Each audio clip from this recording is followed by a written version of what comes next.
Извини, ну, не важно, какая связь. Да, связь, эфир уже готовит свое время. Они часопляс.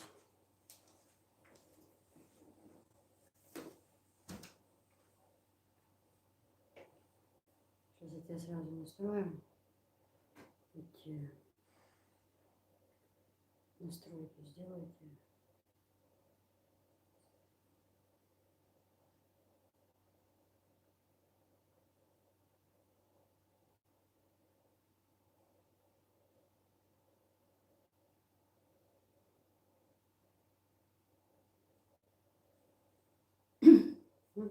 Держи.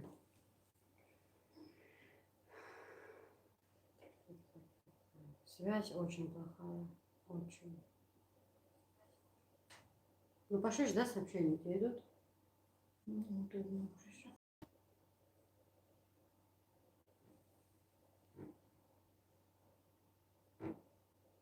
Сейчас, секунду.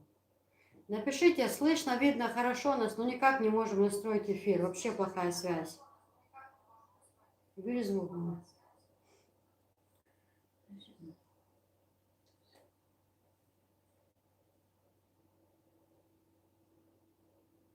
Так, добрый вечер, друзья. Ассаламу алейкум. Приносим свои извинения. Ну, правда, вчера вот попробовали днем делать с другого телефона. Сразу поняли, что делов не будет.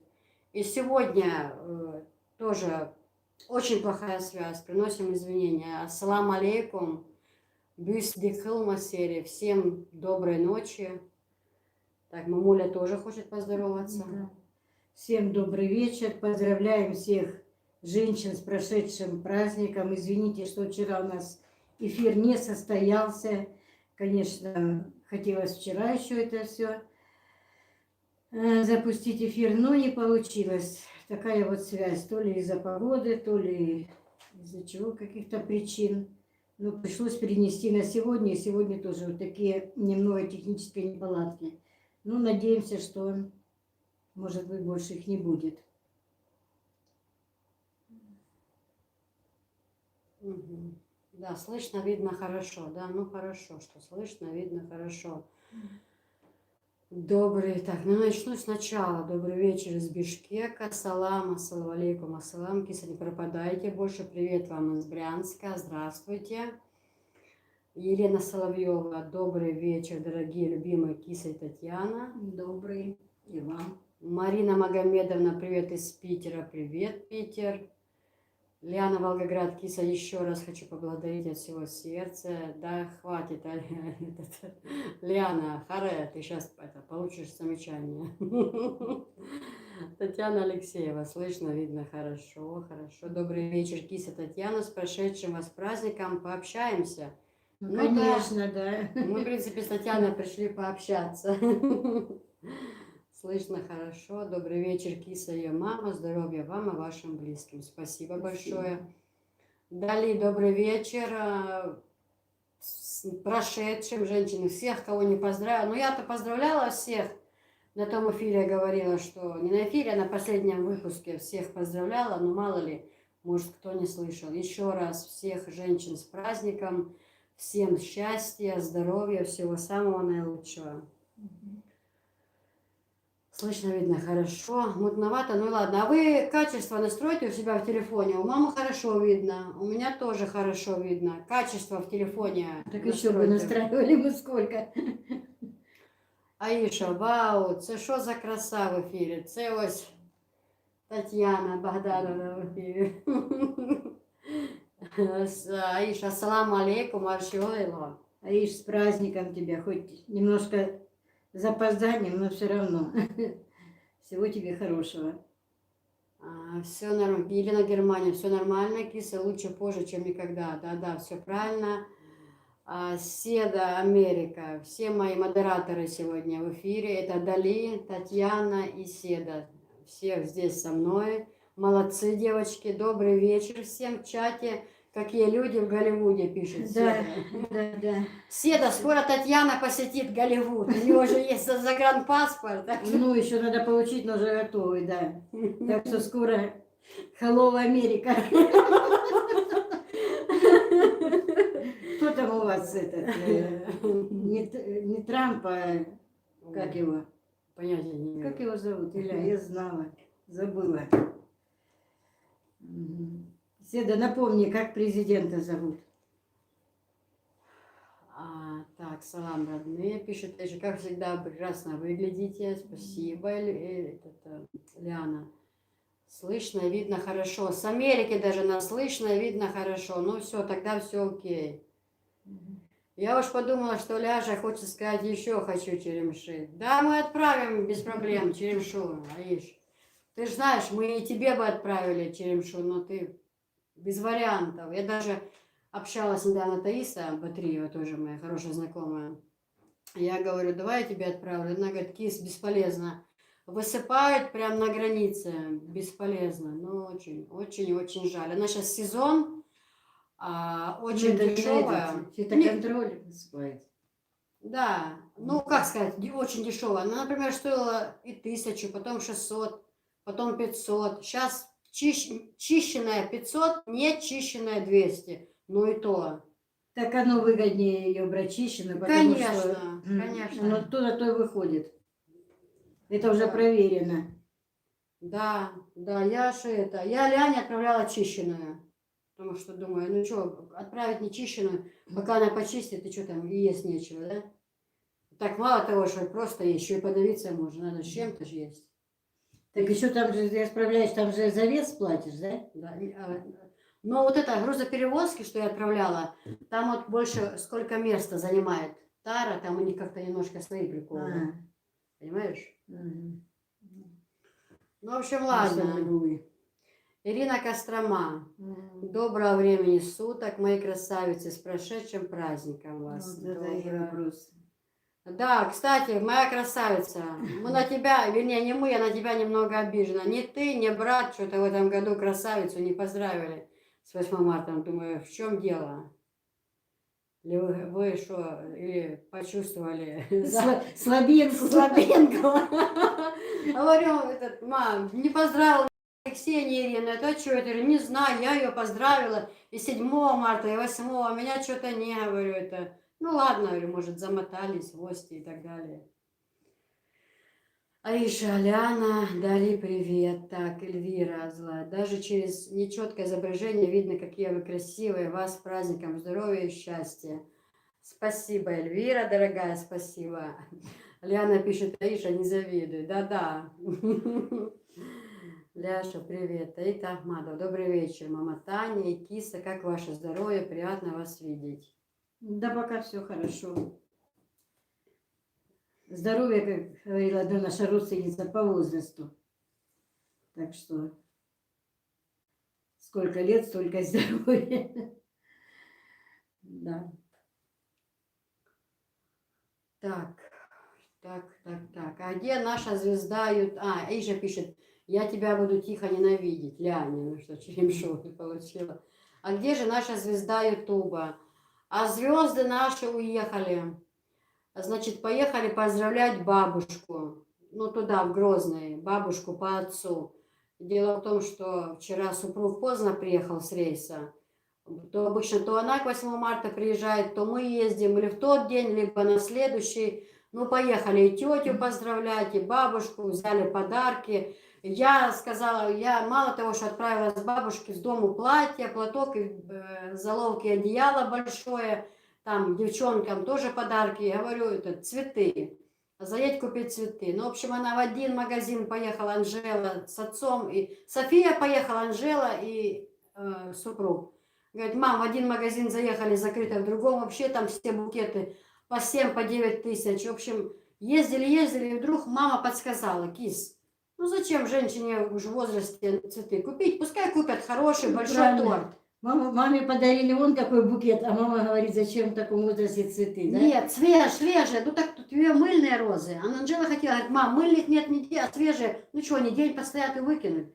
Я ей сказала купить мыльные, чтобы они стояли, пахли, а живые, что такие деньги заплатили. Я подумаю, Сваха скажет мне, глянь, как самой так подарили цветы, да? Не. А это говорит, что не надо цветы, женщина в возрасте. Нет, Анюша. Цветы надо всем дарить. Я как Коля Басков, все цветы, Как там? Только если я свете, я сорву. Я ж люблю дарить подарки. Продолжай, Танюша, продолжай. Не, ты мне когда-то сказала, не надо им петь, лучше не петь. Да. Киса мне запретила петь. Да. Я когда хотела начать свою сольную карьеру, она сказала, мама, не надо петь в эфире. Ну, Да, да. Всё мама ж правильно. теперь, то, что это было время, они меня слушали, а теперь уже, знаете, уже такое подходит, что я к ним прислушиваюсь. Мы с тобой наедине споем. Да. Так, дальше.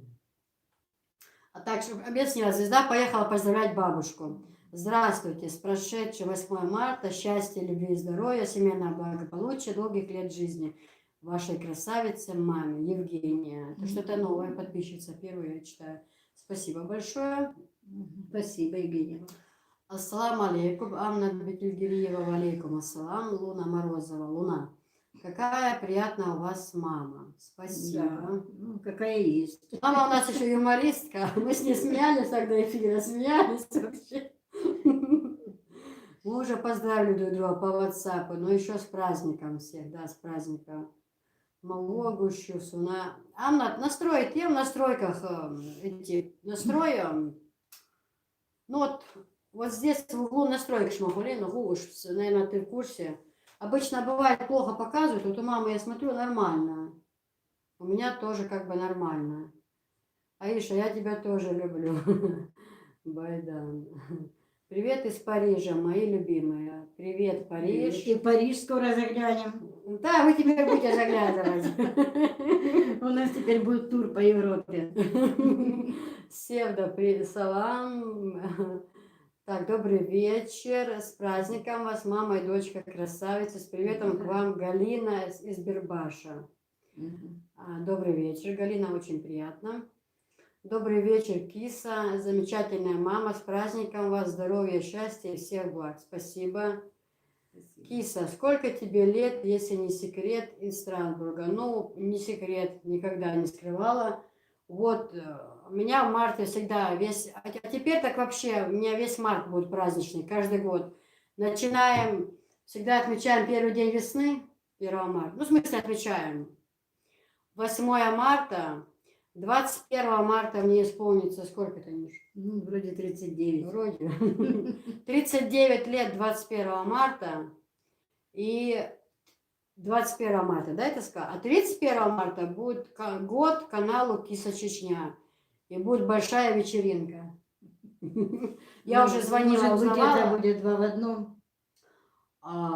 Ну, Скорее всего, так и будет. да, сообразим, как-то сделаем, да, ну, чтобы это, сделаем как-то красиво. Так что нет. Все, в общем, вот так вот. Конечно же, я знаю Кисуня, не сомневаюсь. Салют, Аиша. Так, привет из Бельгии. Люблю вашу маму, она моя ровесница. Привет, Бельгия. Добрый вечер. Вот этот поток не люблю, спадает с головы. Зачем я его одела? Особенно, когда голову помоешь, он вообще... Добрый вечер, Киса, Татьяна Богданова. С прошедшим вас 8 марта. Желаю всех благ. Спасибо, Спасибо. Наташа. А сейчас МШ стоит 120 рублей. Я уже сейчас, в данный момент не знаю. Я еще брала неделю назад. Килограмм 10 Висхан взял. И мы вот день через день готовим понемножку. Еще последние дни не интересовалась, не знаю. Даже ее, наверное, наелись. Поэтому уже такого ажиотажа. Тебе пишут, что Байден, этот, президент, наверное. Байден, да. Да. Знаю я. Просто подзабыла. Добрый вечер, Татьяна и Киса. С прошедшим праздником вас. Где Софишка, маленький наш блогер? Почему не сохраняется мое имя? Я же подписана у тебя. Почему не сохраняется мое имя? Я же подписан.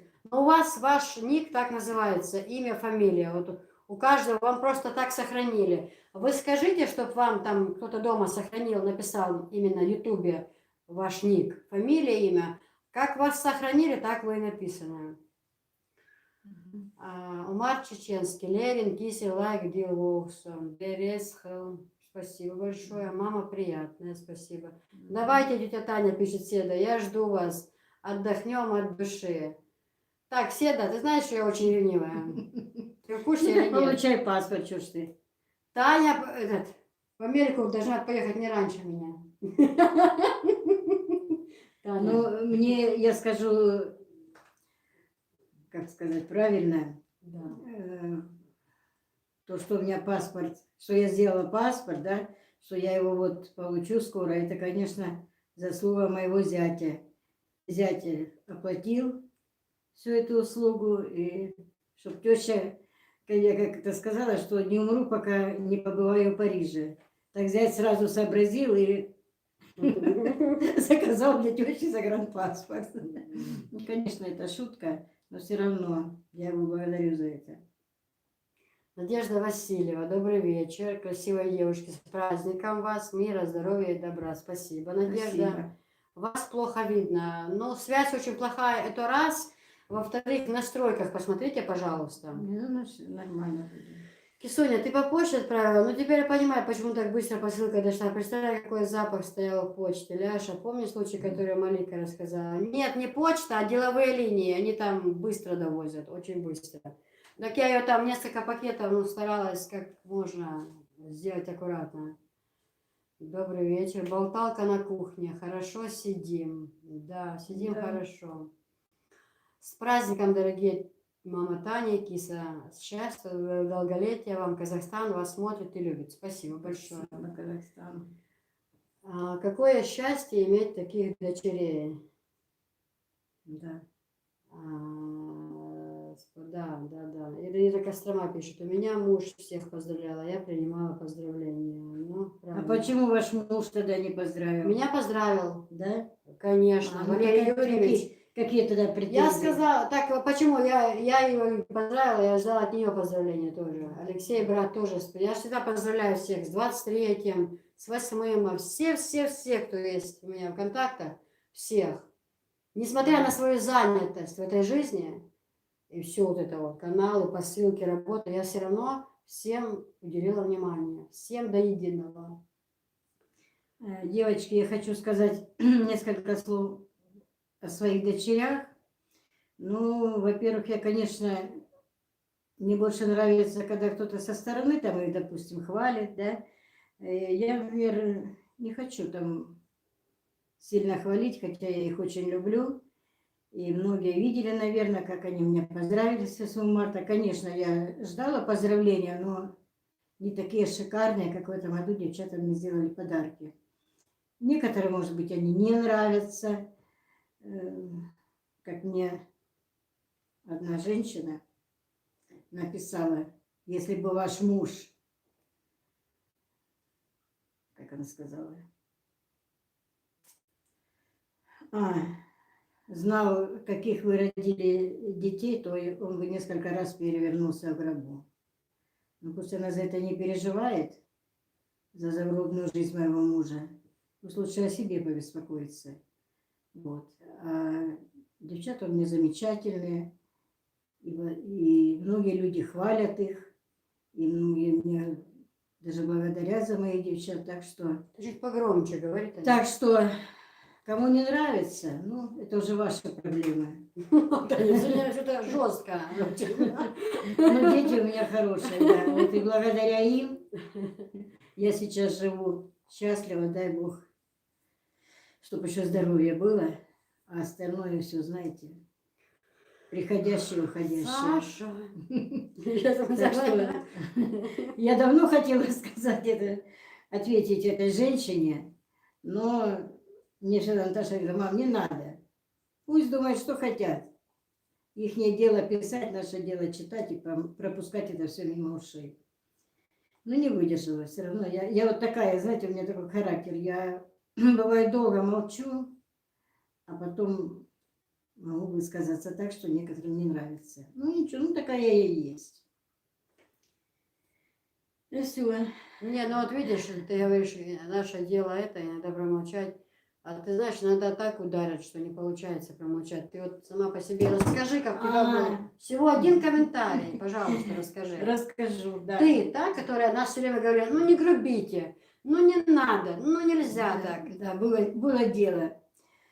Но как-то Наташа сказала, что отдаст детей в детский садик, вот как только потеплеет, она сказала, все. Было так, что она что-то разозлилась, они баловались, она говорит, только вот потеплеет, сразу обоих в садик. А я сразу подумала, ну, это теперь у меня целый день будет свободный, потому что в основном у меня какая работа была? Это с детьми. И думаю, если они целый день будут в садике, что я буду делать? Ну, у меня бывает там такая работа, там, когда там, если она куда-то уехала, там, или посуду помыть, или там стирку достать, развесить, или что еще я делаю. Ну, то игрушки, ну, в общем, такое, по мелочи. А в основном это дети. И вот я думаю, а что, если мне нет? Если мне открыть тоже канал? Вот что-то меня так эта мысль осенила. И я вот задумалась, Наташа приехала как раз с города, я говорю, Наташа, вот так и так, вот ты знаешь, я хочу. Она говорит, ой, ну, хочешь, какие проблемы? Сейчас, говорит, только ленивый не ведет канал. Давай. И вот я сажусь с таким это настроением, записываю первый ролик свой.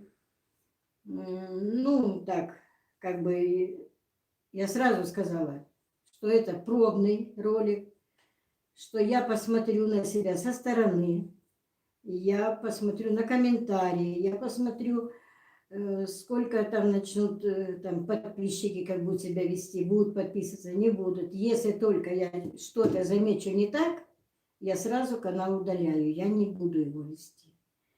Ну и как-то так, что на следующий день, по-моему, или когда что, Даша мне говорит, мам, ну что, с крещением тебя, с боевым крещением, говорит. Я сейчас не помню, а что такое?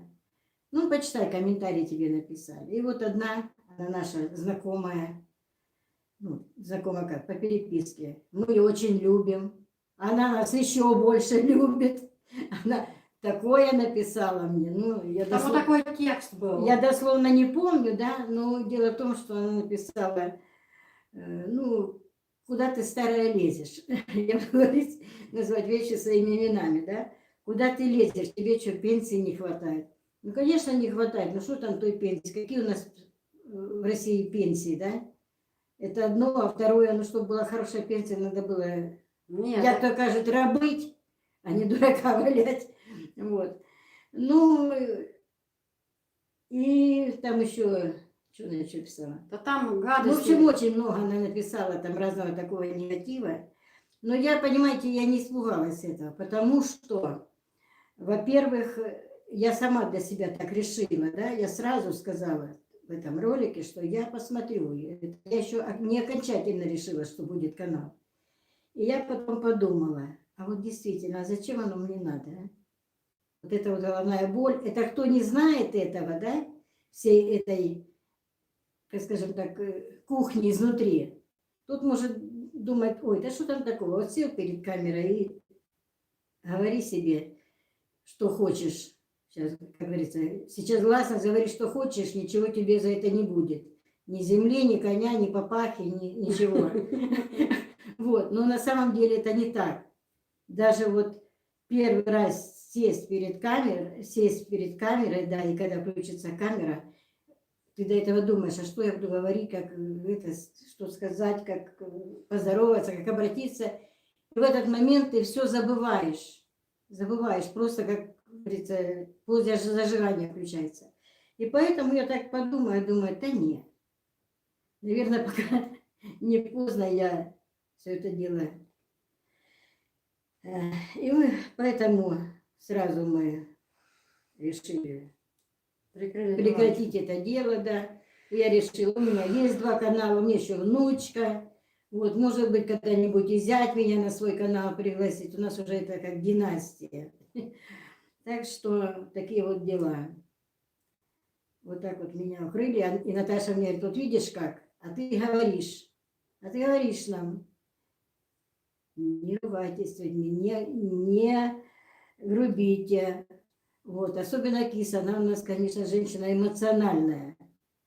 Так что бывает не только подписчикам, и нам от нее достается. Но мы-то ее знаем.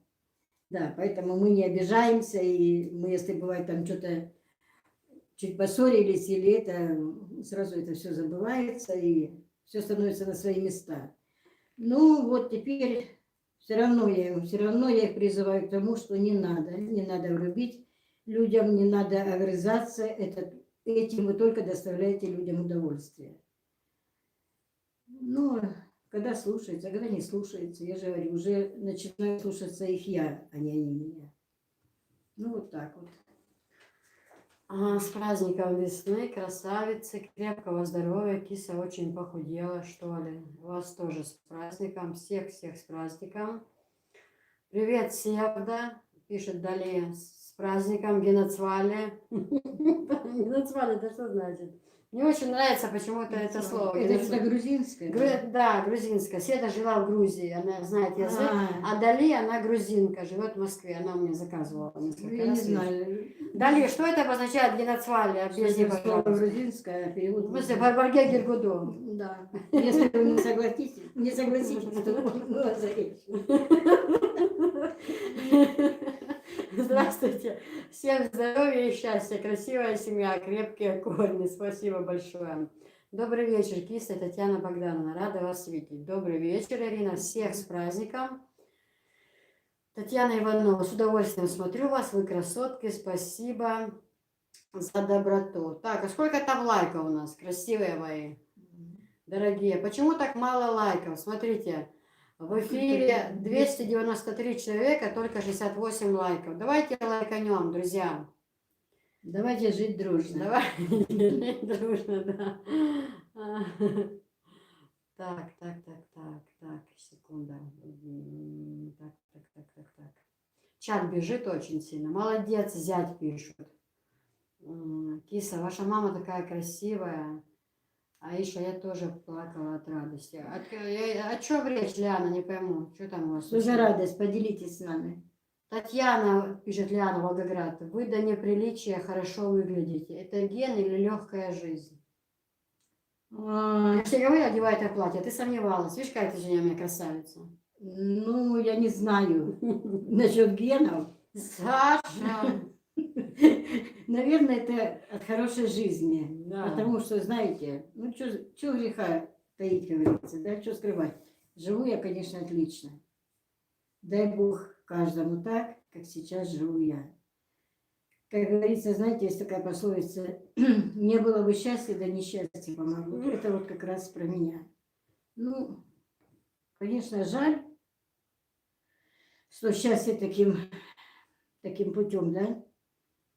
Ну, это уже не от нас зависит. Так что я сейчас на жизнь не жалуюсь. Живу я так. Дай Бог каждому. Так что, Ляночка, спасибо тебе за комплимент.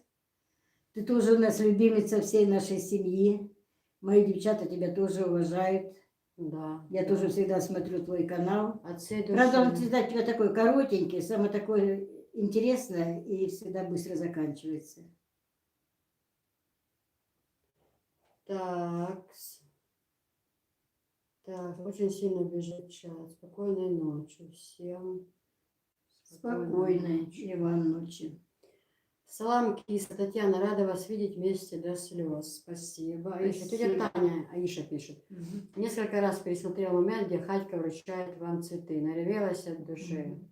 Так а ты смотри, как я Танюшу поздравляю, Аиша. У нас же видео есть на моем канале. Мы тоже Таню поздравили от всей души. Ну, конечно, смотри, что не смотри. Не, что комментария не было, поэтому спрашивают. Не, там, в Ютубе. Девочки, это раз, что так было неожиданно, я уже повторюсь, да. Ну, я знала, да, что будут какие-то подарки, будут поздравления, но таких шикарных подарков, конечно, я не ждала. Спасибо. Спасибо моим девчонкам. Так, почему так сильно бежит чат, а? Саша. Киса вчера насмотрелась концерта Самвела, а теперь целый день перепевает его песни. Киса, салам вам и вашей маме. Маме, да, здоровья, счастья, всего хорошего, процветания вашему каналу. Спасибо большое. Добрый вечер, Киса, с праздником. С праздником. Добрый вечер, тетя Таня. Дай Аллах вам здоровья. Спасибо. Да, таких дочерей иметь счастье. Ваши дочки до слез довели, когда поздравляли вас. Это было что-то. Особенно, как киса музыку вставила. Очень трогательно. Спасибо, девочки, вы крутые. Слов нет. Да, эта песня, потому что некоторые писали, не знаем перевода, но песня, видно, хорошая.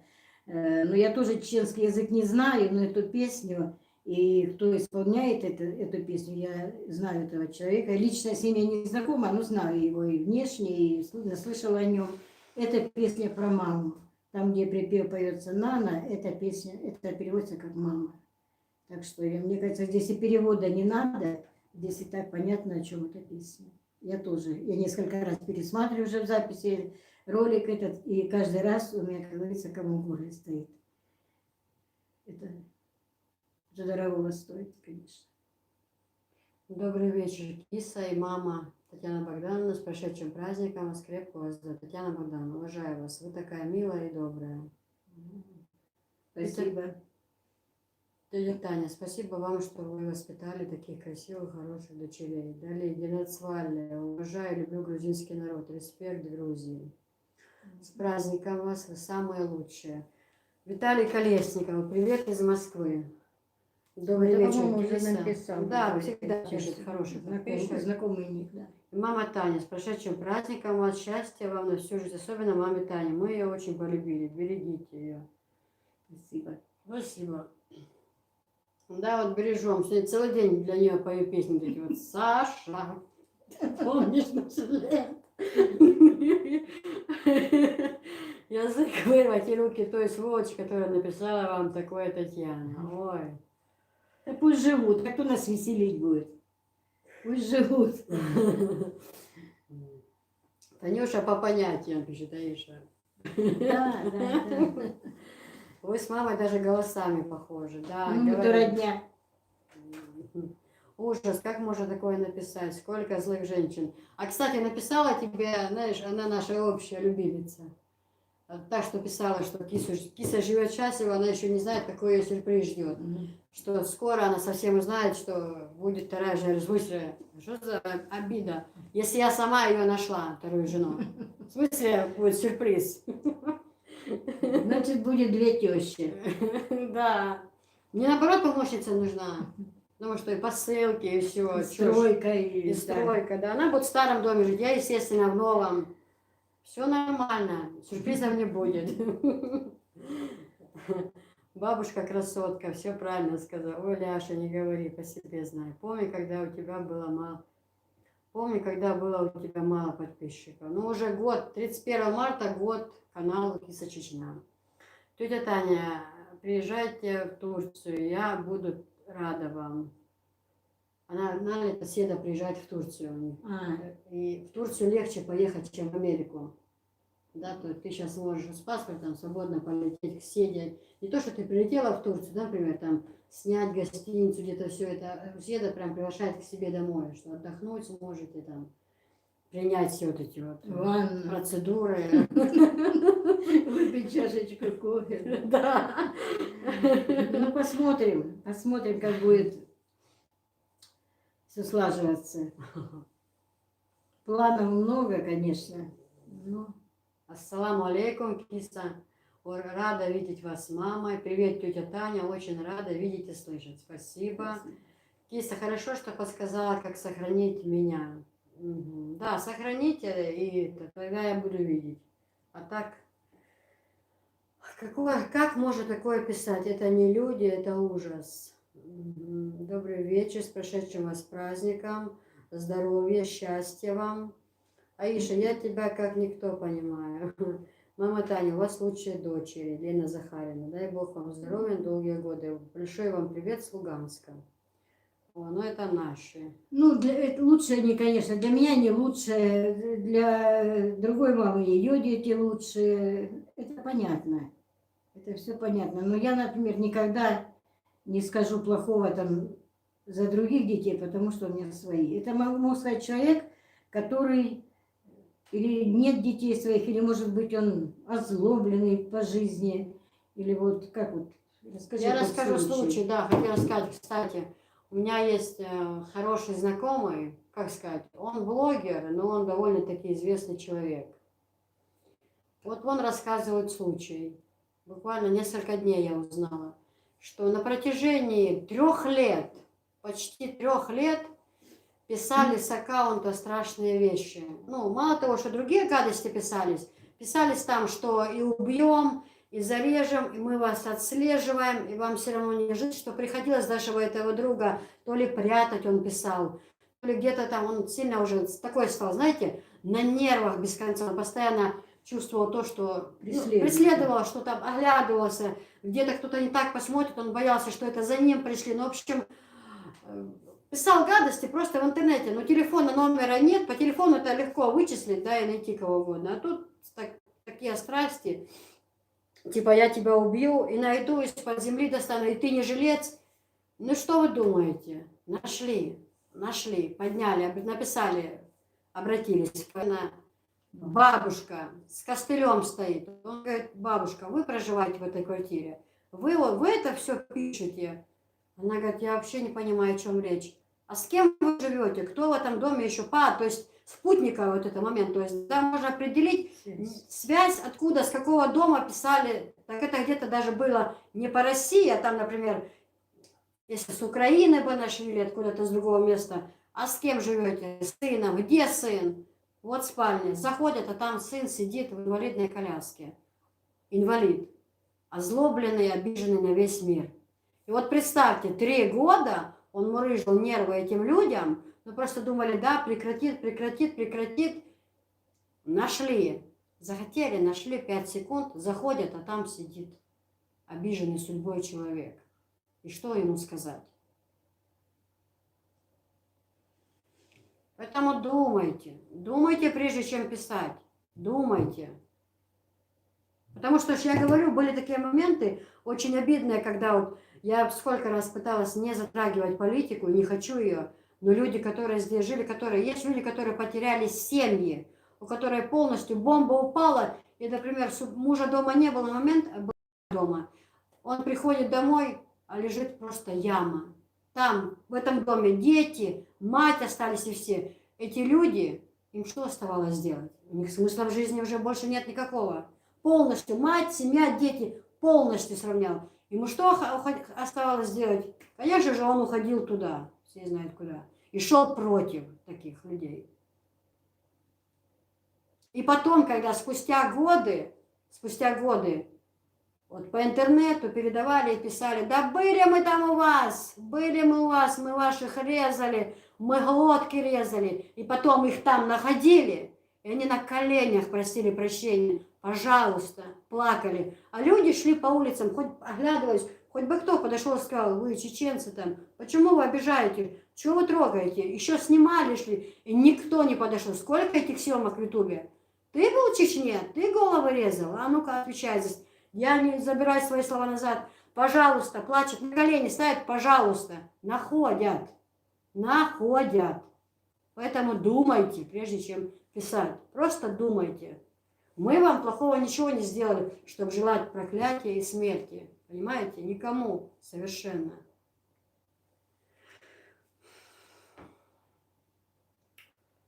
Зачем задевать еще и отца такими сравнениями? Откуда столько яда? Ну вот я же о чем? Я говорю, этому мужику, он, говорят, спать не мог. Он не мог спать. Мы тебя убьем, мы тебя зарежем, мы тебя прикончим. 3 года он не давал покоя людям. Каждый день писал вот это вот. Что он уже спать, не есть не мог. А на шле заходят, а там... Ай, ладно, не будем о грустном. Все, у нас праздничный эфир. Все, продолжаем. Саша, ты помнишь наше лето? Тетя Таня, вы супер. Девочки, у вас порядочно. Это дорого стоит. А кому не нравится, им, наверное, нравится, когда их дочки по саунам ходят. Да. А что у ваших детей не так, что она такое написала? Они, наверное, самый плохой человек. Таня, киса, шалом. Такое могут написать только несчастные люди. И даже можно пожалеть, как же им трудно живется на белом свете. Аиша пишет. Какие вы прекрасные люди. С удовольствием вас смотрю. Добро спасет мир. Добрый вечер, любимая Татьяна, киса. Очень приятно вас видеть. Вы две красотки. Счастья. Привет вам, мужчине. Спасибо. Не хватает звезды Ютуба. София. Она скоро явится. Она поехала бабушку поздравлять. И, в общем, это... Вы знаете, я тоже хотела поехать. Объясню, почему не поехала. Уже второй раз откладывать эфир. Ну просто. Хотя я тоже, я ж люблю это. Эффекты. Эффекты, да. Ну, думаю, ну куда уже еще отлаживать, думаю. Ну, уже праздничный эфир, думаю, ну уже сделаю, ничего. Я-то позвонила с утра. Я обзвонила всех, и свекровь, и заловку, и всех-всех. Я-то всех поздравила лично. Ну, хотелось подарок, все как, в общем, как порядочные люди, да? Я про эффекты, как у нас одна родственница наша, как-то Кися говорит, что Кися, вот представь, вот, если бы я к тебе приехала в гости, а ты вот не знала, да, вот ну, она хотела как бы какой-то сюрприз сделать, да, и говорит, вот я подхожу к твоему двору, собака загавкала, ты выходишь, а тут я, а Кися говорит, такая у нас собаки нету. Я так тихо говорю, так у нас нету собаки. Она, тут я вместо нее. Надо приветик дать на воротах. Осторожно, злая собака.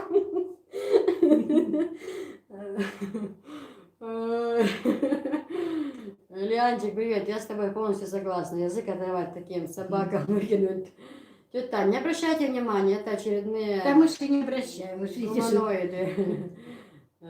Привет из Москвы, добрый вечер. Не обращайте внимания, дорогой, какие у вас дочери, дай Бог каждому. Здоровья, Да. счастья. Татьяна, на злой той завистнице надо продолжать вести канал. Да ну посмотрим. Пока Хадижа дело в том, что Наташа отложила. Так просто надо начать эфир, вот этот, надо открыть канал и не то, что сесть о себе рассказать, а вот спеть эту песню. Саша! Ты помнишь, Видите, какая? Матери запретила петь, а сама... я только одно слово говорю, я же не пою, я просто говорю, Саша. Ну я не могу Мама, может тебе купить это караоке, микрофон будешь петь? Я говорю, так петь, если ты запретила мне, скажешь, что неприлично женщине в таком возрасте. Я говорю, подожди, а ну-ка давай с этого места поподробнее. Какой возраст? Ты чё? Все только начинается. Какой тебе возраст? Чтобы я тебя больше не слышала про возраст. Я же хотела, чтобы мы с тобой спели наедине, без камеры, вот этот дуэт «Две звезды». Две светлых повести. Талант не скроешь. Поняла? Так что или да, или нет.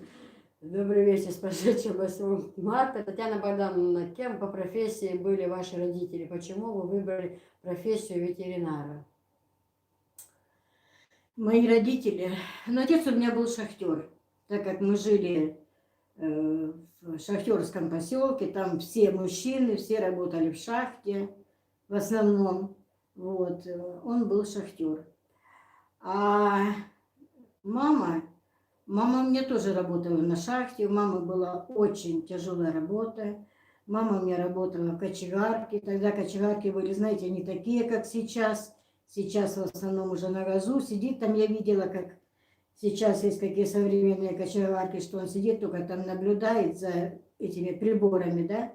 Вот. А там, где мама моя работала, там, значит, были такие у них печи, такие, знаете, ой, громадные, 3. А как же их называли? Ну, топки. Вот, топилось это углем, бывало, что уголь плохой, зимой там холодина, и это бывало, что вручную перебирала этот уголь. В общем, работа была тяжелая. Я давно как-то собиралась рассказать про маму, я даже как-то и пообещала, да, но все, я до сих пор как-то вот, ну не знаю, стоит, не стоит это все рассказывать. Но дело в том, что у меня мама была вообще неграмотная.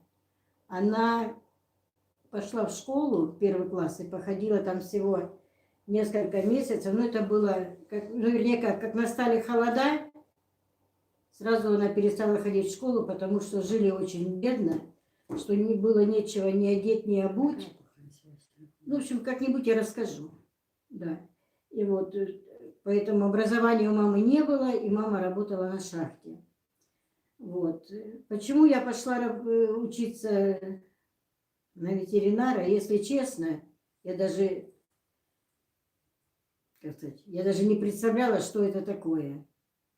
Просто у нас там был родственник, а и у него сестра закончила этот техникум, и вот он пришел к моим родителям и начал рассказывать, что вот какая молодец сестра, вот она закончила на отлично, она получила красный диплом, вот она в колхозе работает, она там чуть ли не первый человек, и вот она смогла ему там и машину зерна привезла, и хозяйство там, и там все так, знаете, все так хорошо. Ну, короче говоря, что он говорил моих родителей, а у него тоже у того родственника дочка была, как я, чтобы нас обоих отправить тоже учиться в этот техникум, что я еще говорю, ну давайте хоть не на ветеринара, но может на зоотехника. Нет, нет, нет, в общем, за нас все решили.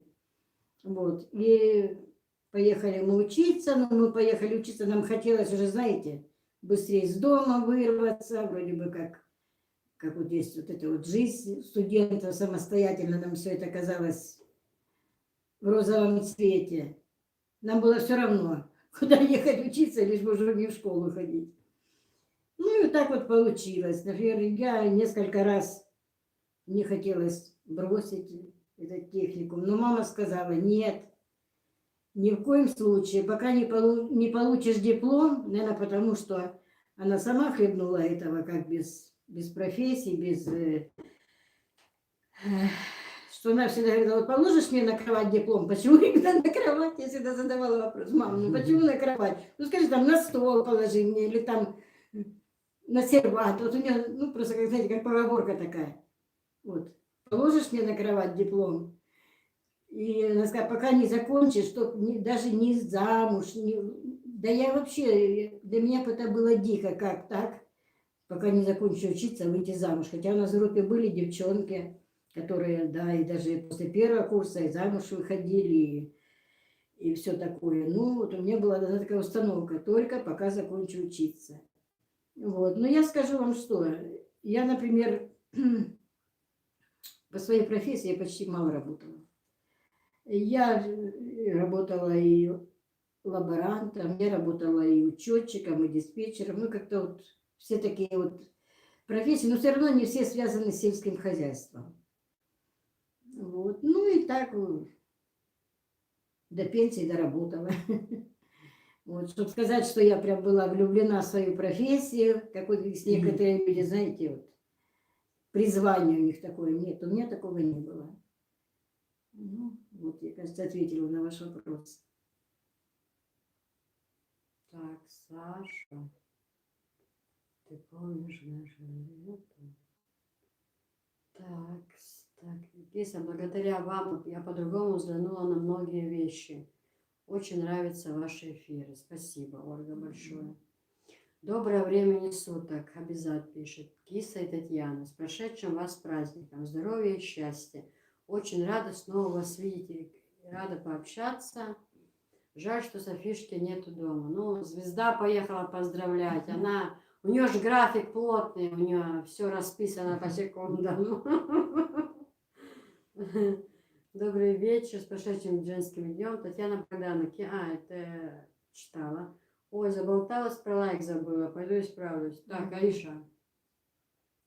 Уже, Таиша, от тебя мы этого не ожидали, конечно. 252 человека в эфире, только 142 лайка.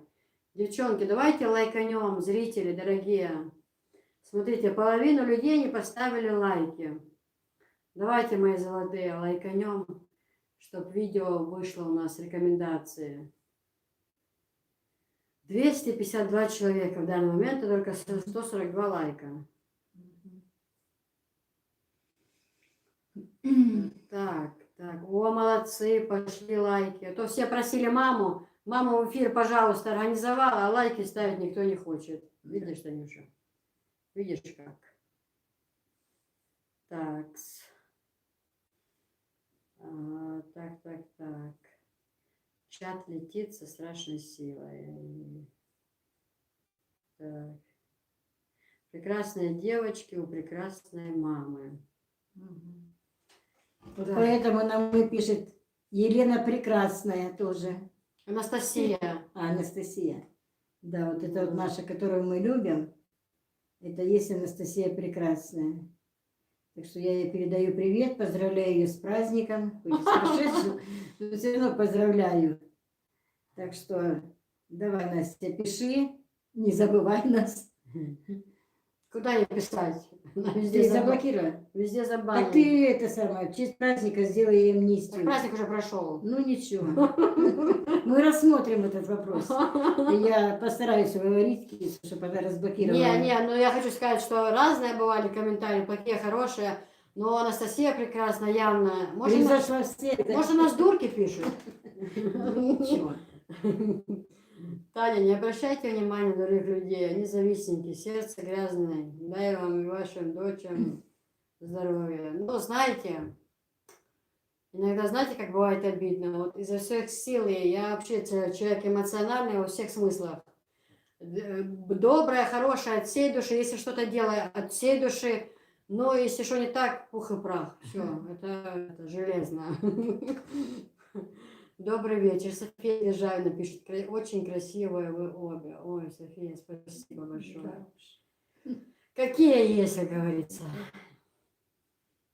Салам Маша с Ингушетии. Счастья, удачи вам, Роза пишет. Спасибо. Спасибо большое, Татьяна. Прям до мурашек. Приятно от вас это слышать. Эльвира. Ильяна пишет. Ну, ты же говорила, что смотрим. Да. Не отказывайся. От своих слов не отказывайся. Говорим наш родственник. Расскажи, какой он, что вы толстые. Как Алексей разговорил, что вы толстые. Говорит, от своих слов не отказывайся. Все расскажите. Да, как это, несколько лет назад приехали в гости к нам вот эта сестра Ира, все же ее знают, она приезжала сюда, и ее брат родной, но Ира со своим мужем приехала, брат приехал ее со своей женой. Ну, в общем, на казино поехали туда, сюда, ну, в общем, мужики, конечно же, хорошо дали, выпили, все на веселе. И вот мы вечером уже сидим за столом, я сделала чай, у нас торт Наполеон был. Вот так вот сидит мой супруг и мой брат, а на другой стороне Ира и я. И вот брат двоюродный говорит, он уже хороший был, такой хороший, и говорит, это ужас. Он уже два слова не мог связать. Какие вы толстые оба. Обе причем. Это ж ужас, говорит.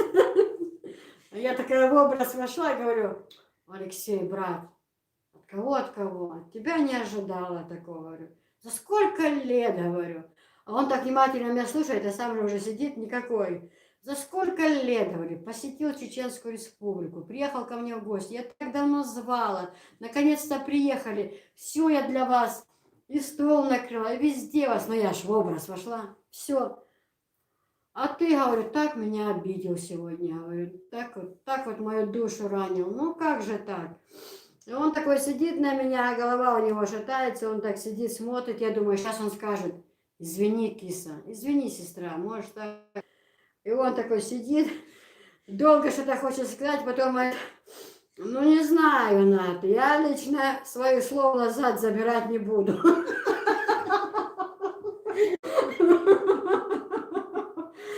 Не, я вот сижу с вами, мне неприятно, что вы такие толстые.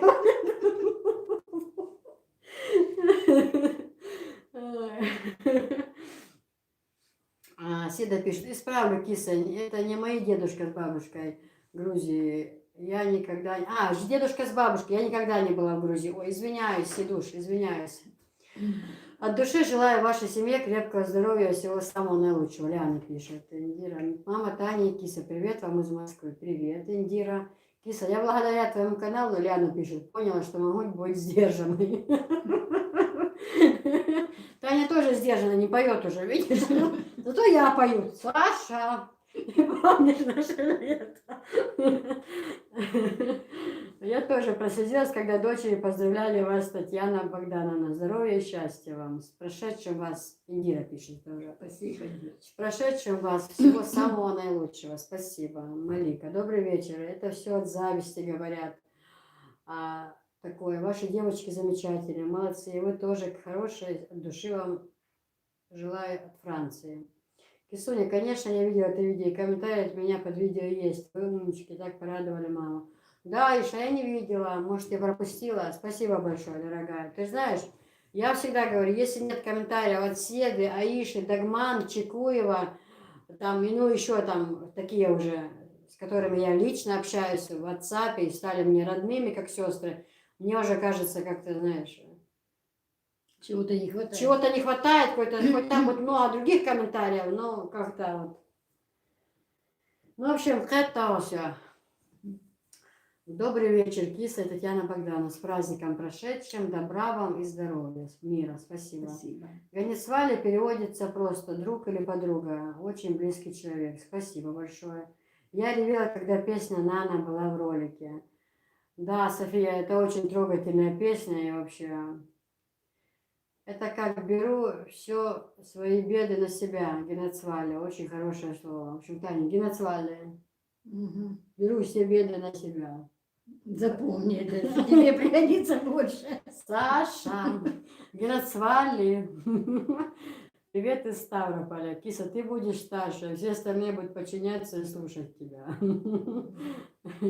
Она будет в старом доме. Да, я старшая буду, да. Я ж первая, должна быть старше. Соответственно, жить тоже я буду, да. Я ж это. В общем, ладно. Она будет в старом доме жить, я буду в новом. Сюрпризов не Про будет. новую эту. Кисуня жжет, да. Сюрпризов не будет. А, так. Может быть, даже не только вторая, может быть, до скольки там, до 4 можно, да? Жен имеет право мусульманин. Да, ну почему-то у меня тоже пишет, что качество слабо упало. Что-то у меня тоже упало оно. 720 стоит. Ну, связь плохая. Я говорю, вчера хотели выйти в эфир, но не получилось, потому что связь очень плохая. Добрый вечер, девочки, с прошедшим праздником. Таня, дорогая. И чат бежит, вот пропускает. Если я чего-то не читаю, кого-то заново пишите. Ну, правда, скочит сильно чат. Таня, дорогая, не обращай на злых людей внимания. Они от своей желчи сами захлебнутся. Дочка у вас замечательная. Наконец-то я вас вижу. Чисто в хорошем качестве, Аиша пишет.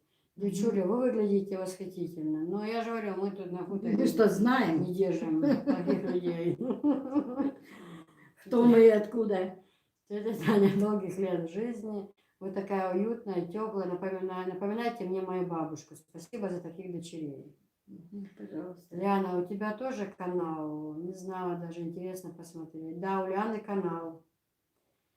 Эльвира, на ее канале сплошной позитив. Ляна, обязательно, не знала просто. Добрый вечер из Ростовской области. Земляки, мы с вами Сарловский район. Вы молодцы. Не слушайте таких, с тем не угодишь. Ну, это Это мы догодить не собираемся, вообще-то. Ну, в смысле. Орловский район, это был рядом с нами, с зимовниками. Это были, Да. В сторону, как на Ростов ехать, да? да, за Зимовниковским где-то Орловский район. Там сейчас, наверное, вот уже скоро, ну, не сейчас нет, но уже скоро, что было для нас удивительно, это когда это в Орловском районе, Зимовниковский, ну, по-моему, в Дубовском, вот то время года, когда цветут тюльпаны. И в степи, и в посадках. Это мы когда первый раз это, туда переехали, вот первая весна, которая была, я помню, что муж приехал с работы и говорит: ой, садитесь, я вас сейчас отвезу, такое место отвезу. Я вообще не подумала, куда, что он нам хочет показать. И вот мы едем и заезжаем, там одна посадка, это вообще было, представьте, посадка горит вся тюльпанами. И тюльпаны вот как домашние, да, они вот разных цветов, там и сиреневые, и белые, и желтые, и красные, и красиво. бывают белые там с красненькими лепесточками. Ну, в общем, сплошная вот такая вот, ковер такой этих тюльпанов. А дома нельзя их садить? Они не приживаются? Да что, наверное, можно, но они такие, не знаете, они чуть мельче, чем домашние. Но вот еще я слышала такую, может быть, это сказка, не знаю, но что говорят, что вот именно по этим тюльпанам всегда в старину люди определяли, какое будет лето или весна. Весна, наверное. Раннее или позднее. Вот, потому что если тюльпаны вот там крупные, там, то тогда будет теплая весна. Ну, я так слышала, не знаю, как на самом деле, но красота, или вот бывало вот степи такие, смотришь, они просто красные, тюльпаны. Вот видите, там вот в Зимовниковском и Воровском районе, там тюльпаны, да, а вот в Матвеевкурганском мы жили, там были вот такие в полях, прям так пятнами маки красные. Вот оно, как говорится, везде по-разному. Например, я в Матвеево-Курганском районе никогда я не видела, что где-то росли тюльпаны эти. А вот там, да, это красота. Угу. Кися, не рви сердце до мурашек. Есть и будет бумеранг. Киса, я тебя люблю и уважаю как родную. Спасибо большое, Милана. Я таких людей, которые вот такое пишут, считаю просто ущербными. На чужой роток не накинешь платок. Не зря сказано, мудрый человек сказал. Люди могут сказать и хорошее, даже плохое. Собака лает, караван шагает. Меньше внимания и вперед. Приветствую, девочки, с прошедшим праздником. Спасибо большое. Привет и витание из Украины. Привет, Украина. Привет. Любим Украину. Да. Тоже, может быть, в этом году. На Донбасс это точно. Мы поедем, а вот на Украину, ну не знаю, хотя и загранпаспорт сейчас говорят, надо на Украину тоже, да, чтобы был загранпаспорт. Ну, загранпаспорт, можно сказать, уже есть. Но дело в том, что у меня родственники мои живут на Западной Украине. И так получилось, что мы не знаемся, перестали общаться. А получилось это после того, как началась в Донбассе война. Просто мы не поняли друг друга, но я все равно, я их люблю. Мне, конечно, хотелось бы встретиться с ними, не знаю, каким со мной. Вот, но мы связь потеряли, мы не общаемся, поэтому на Украине уже, можно сказать, и поехать некому. Хотя там и двоюродные сестры и братья живут, там еще у меня тети остались. Ну, не знаю. Увидимся, когда с ними, не увидимся, ну, как-то так. Я в приятном впечатлении. Сколько вы всего успеваете? Канал вести, домашние дела, работа в больнице. А да, очень тяжело, очень. Я и порой то срываюсь, очень тяжело это. Но я, понимаете, я взялась за все это. Вот, чтобы помочь детям. Вот, 2 студентов в этом году заканчивают оба. В принципе, уже как бы, ну, начинается стройка. Уже закупили весь материал, ждем тепло. 2 студентов, защита диплома. И там начнется сейчас то одно, то второе. Потом куда-то определять их. Определять без этого тоже невозможно. Супругу самому тяжело, это очень тяжело. Ну, как-то, знаете, приходится хвататься вот за все, чтобы ему была помощь, и чтобы помочь детям. Уже поставить их на ноги, ну, это очень-очень-очень тяжело. Уже 5-й год они учатся, и я уже не знаю. Я, когда они выйдут оттуда с дипломами, я уже буду самая Когда положат счастливая. на кровать диплом, как моя мама говорила. Киса, вы с Хадижей двойняшки? Все супер, у вас семья, дети, да. Нет, мы не двойняшки. Хадижа на год и 8 месяцев, ну, грубо говоря, на 2 года старше от меня. Татьяна, думала, у вас совсем легкая жизнь была. Столько пережить и остаться такой чистой, доброй женщиной с прекрасным юмором. Va Kisa Maduki Есунгон, да, Дуки Агелгон, Дерес Хелсумая. Девчонки, давайте всем злыдням скажем, дай Бог здоровья, чтобы все мозги привели в порядок. А сейчас наступает весна, и мы будем радоваться. Да. С весной у меня большие планы, у меня сейчас только успевайте наблюдать за мной. Я сейчас собираюсь все рвать и метать. Почему? Потому что все, и стройка, и в огороде, и где какие... Вообще-то буду полить все синим пламенем, все будет гореть. Вот это старье, все, стенка с под навеса и все прочее. Почему? Потому что не под навесом, где стоит стенка, там будет, ну, вход делать, да, стена вот с дома с нового будет вход навес. Ну, в общем, мы решили, там будут не навес, какие-то другие комнаты, а вот большая кухня, она будет при входе в дом сюда. Ну, там тоже мы что-нибудь такое сообразим, да, вот чай попить, с зелени там, какую-то беседку, что-то сделаем, не без этого. Но, в общем-то, Ну, посмотрим, да, что вы там много соображаете. много планов закупить цветы, я еще хочу посадить. Потом мне надо смородину купить, посадить весной.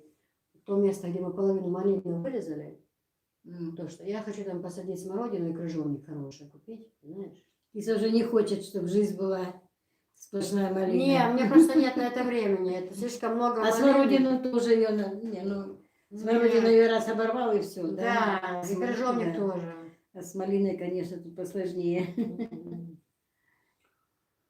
Юлькины мечты. Вот тут какое кино, а я ни сном, ни духом. Привет, девчонки. Привет, Юлечка. Привет, Юля.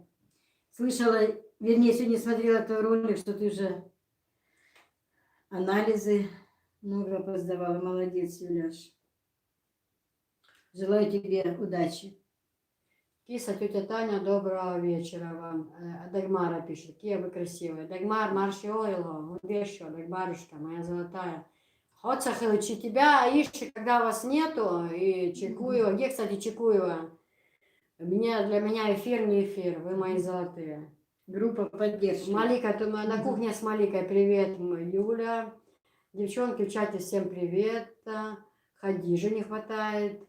Салихова, добро Будет скоро пожаловать. Хадижа. Скоро будет семья в полном составе. Не переживайте, все нормально у нас. Татьяна, вам обязательно нужен свой канал. Вас слушать и смотреть — это бальзам на душу, Лиана пишет. Ну, может быть, со второй или с третьей попытки, но пока нет. Кисуня, салам, дорогая. Салихова, привет. Тетя Таня, здравствуйте. Киса, а у вас отмечают Масленицу или традицию печь блины? У вас нет этот период? Не, у нас такого не отмечают, но я собиралась на блины к тёще, не знаю. Ну, это кто когда вы? в четверг. Тетя сама приехала. Я ему тут напеку. На пеки, да. Ну, мы оттуда выйдем, а ты тут встречаешь нас. Хорошо, это когда? В четверг, по-моему, да? Взять ей. Там же как-то ну, по дням расписано все. Когда, Ну, какой не день. знаю, смотрите сами. Саша! Чтобы все было.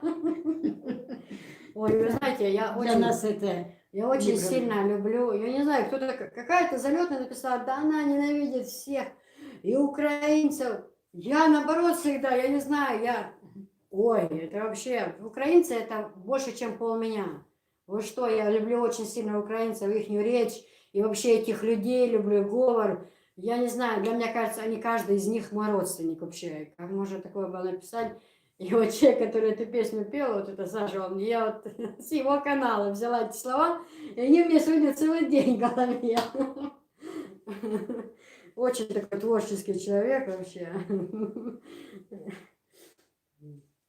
Почему я вас так плохо вижу? Ой, не знаю, потому что качество плохое, девочки, очень плохое качество.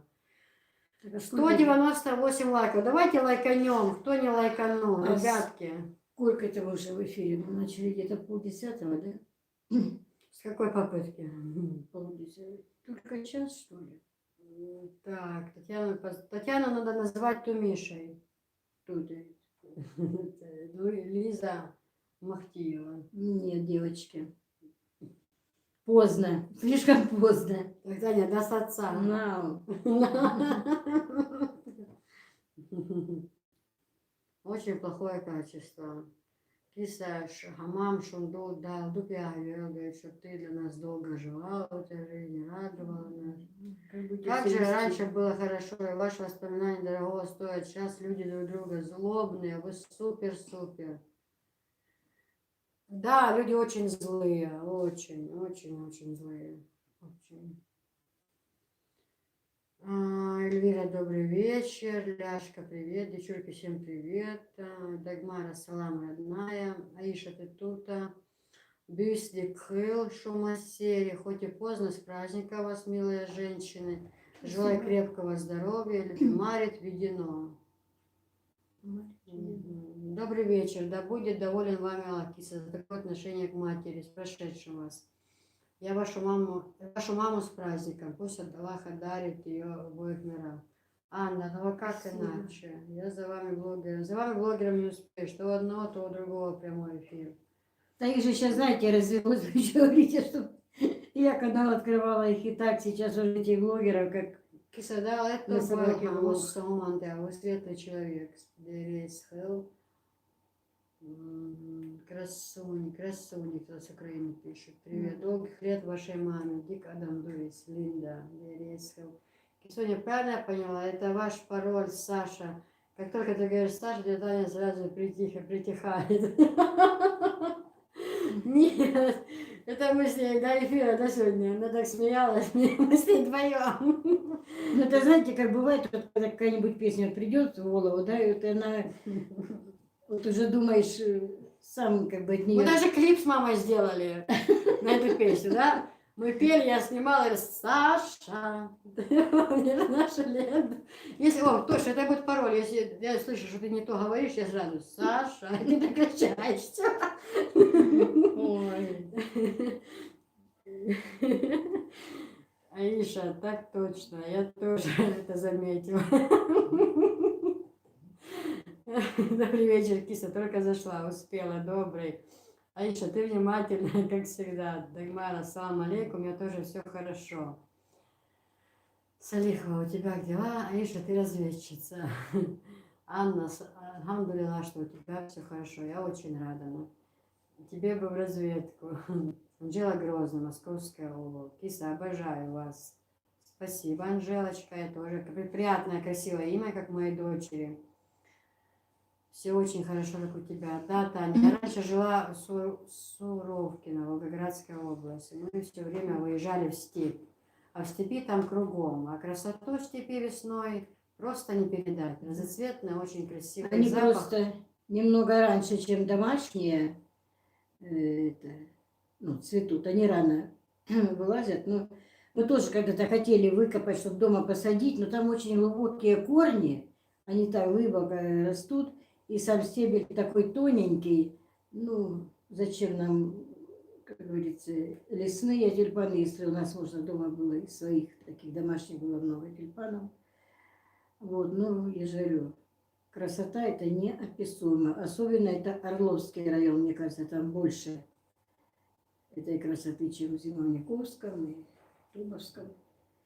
Но все равно очень красиво. Да, пишет, тюльпанов уже совсем мало цветет, видимо, с тех краев. Но в Калмыкии в апреле обычно проходит фестиваль тюльпанов.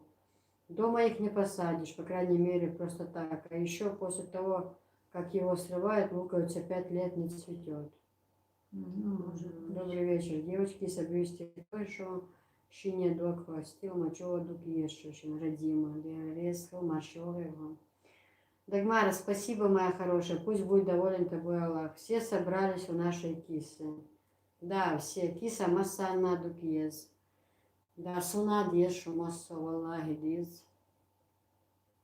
Татьяна Богдановна, вы прекрасная женщина. Ваши дочери тоже классная. Кисочка и Хадижечка. Всех вас уважаю. Первая поставила лайк.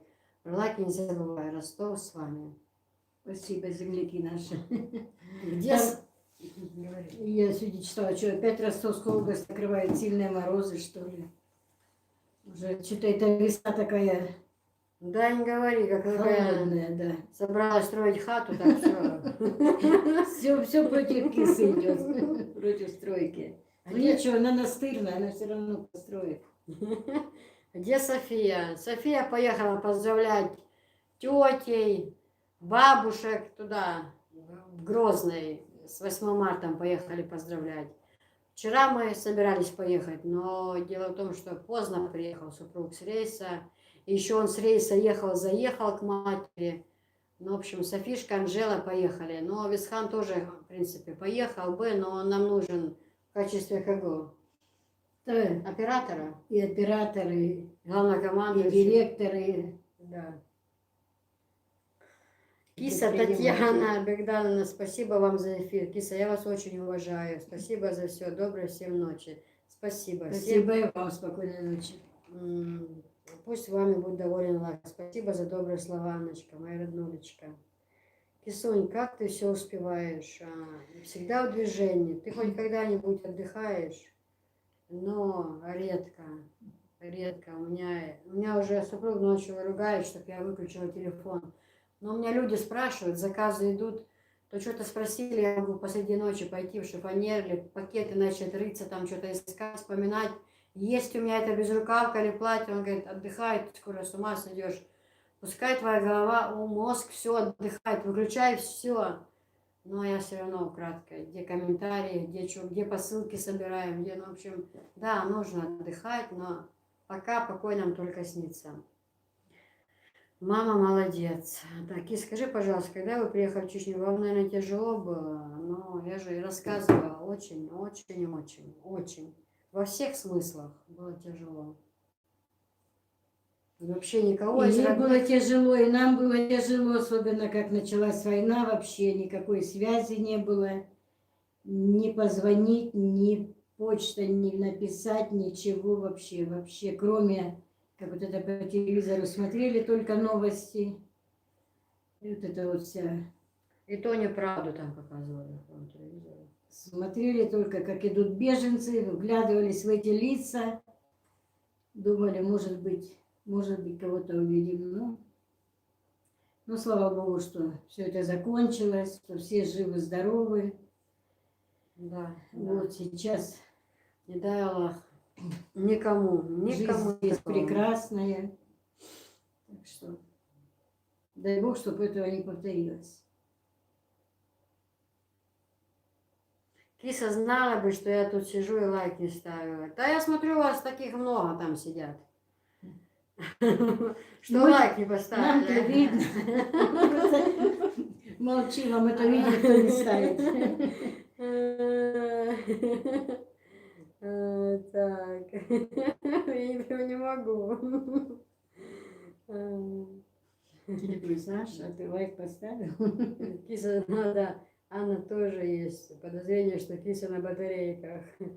Киса, войдол штук дал, мы же одна банда, девчонки, да. Да, Дагмара, да, золотая. Где Чекуева, кстати? Инсхайорю. Да, маршал, всем из Бельгии, сестры, поздравляю всех с праздником, с 8 марта. Дай Аллах вам всем здоровья и счастья. Ассалам алейкум. Мы любим вас ради Аллаха. Валейкум ассалам, дейл рейс хушам визендела. Киса, валла, я так рада была, что вы поздравили с правком. Что-то не понял, Киса, валла, я так рада была, что вы поздравили. Ну, хотел написать с праздником, наверное. Молодцы, я все уважаю вас, здоровья и счастья. Киса, вам очень повезло с мамой, берегите ее. Добрая, общительная, с чувством юмора женщина. Саша! Как мне нравятся ваши теплые отношения. Киса маму нежно Танюша называет, а Анжела маму Кисуня. Слышь, как как написали у Хадижи? Смотрела Кису и Хадижин, как только услышала, что Киса называет маму по имени, отписалась сразу. Как отрезала. Как отрезала. Смотрела Кису и Хадижу, как только услышала, что Киса мама называет Таня, отписалась, как отрезала. Меня и внуки называют Таня. Таня. Правда, маленький Сюся, он еще не говорит Таня, баба называет. Грека тоже Таня, да? Да. А так все Таня, я не обижаюсь. А я всегда всем говорю, Аллу Пугачеву тоже внуки называют Алла. А что, я хуже Аллы Пугачевой? И Так тоже, может, и пою. так может петь не Саша, а Таня.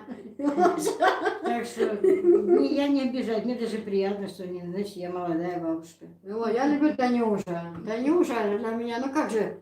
Да нет, дело не в том, как мы называем. Главное, вот здесь вот, на сердце, в душе должно быть материал. Ничего страшного. Таня ничего. это наш друг. Да, Это они наш мне не друг. только дочки, они мне как и подружки. И мы очень друг друга понимаем хорошо. Все у нас с юмором, у меня и муж был такой. Это у нас было, как соберется наша вся семья, если кто там были посторонние, могли даже не понять наш юмор. Это было что-то. Один скажет хорошо, другой еще лучше. Так что я просто Таня. Вала, я так рада, что у вас такое настроение. Спасибо, мы тоже рады. Ясен Т. С прошедшим праздником. Спасибо большое. Тетя Таня, безмерного счастья и здоровья вам желаю, добрейшая душа. Спасибо. Тетя Таня, какая вы красивая, добрая. Когда люди говорят, что мама воспитала достойную дочерей, я думаю, Как они читают мои мысли? Откуда знают мои мысли? Киса, как красиво ты поздравила маму. Я аж прослезилась. Песню подобрали такую трогательную. Ну да, мы все ради Таня.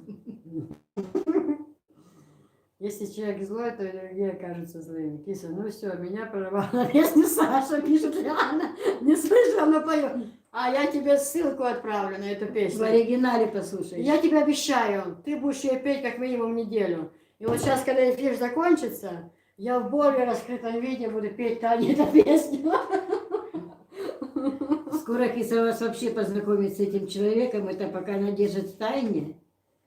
Вот. И вы будете услышать это с первых уст, эту песню. Саша.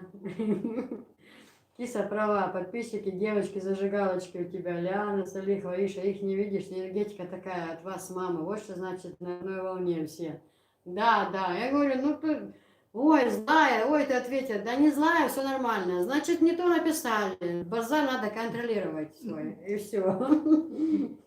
Очень юморные мы, общительные, ну извините, когда напишут гадости и сказать спасибо, это не туда, не по тому адресу. При всем своем желании не получается. Слишком я такой человек. Я всегда как-то песню я все люблю расставить на свои места. Да? Но для тебя уже не будет места.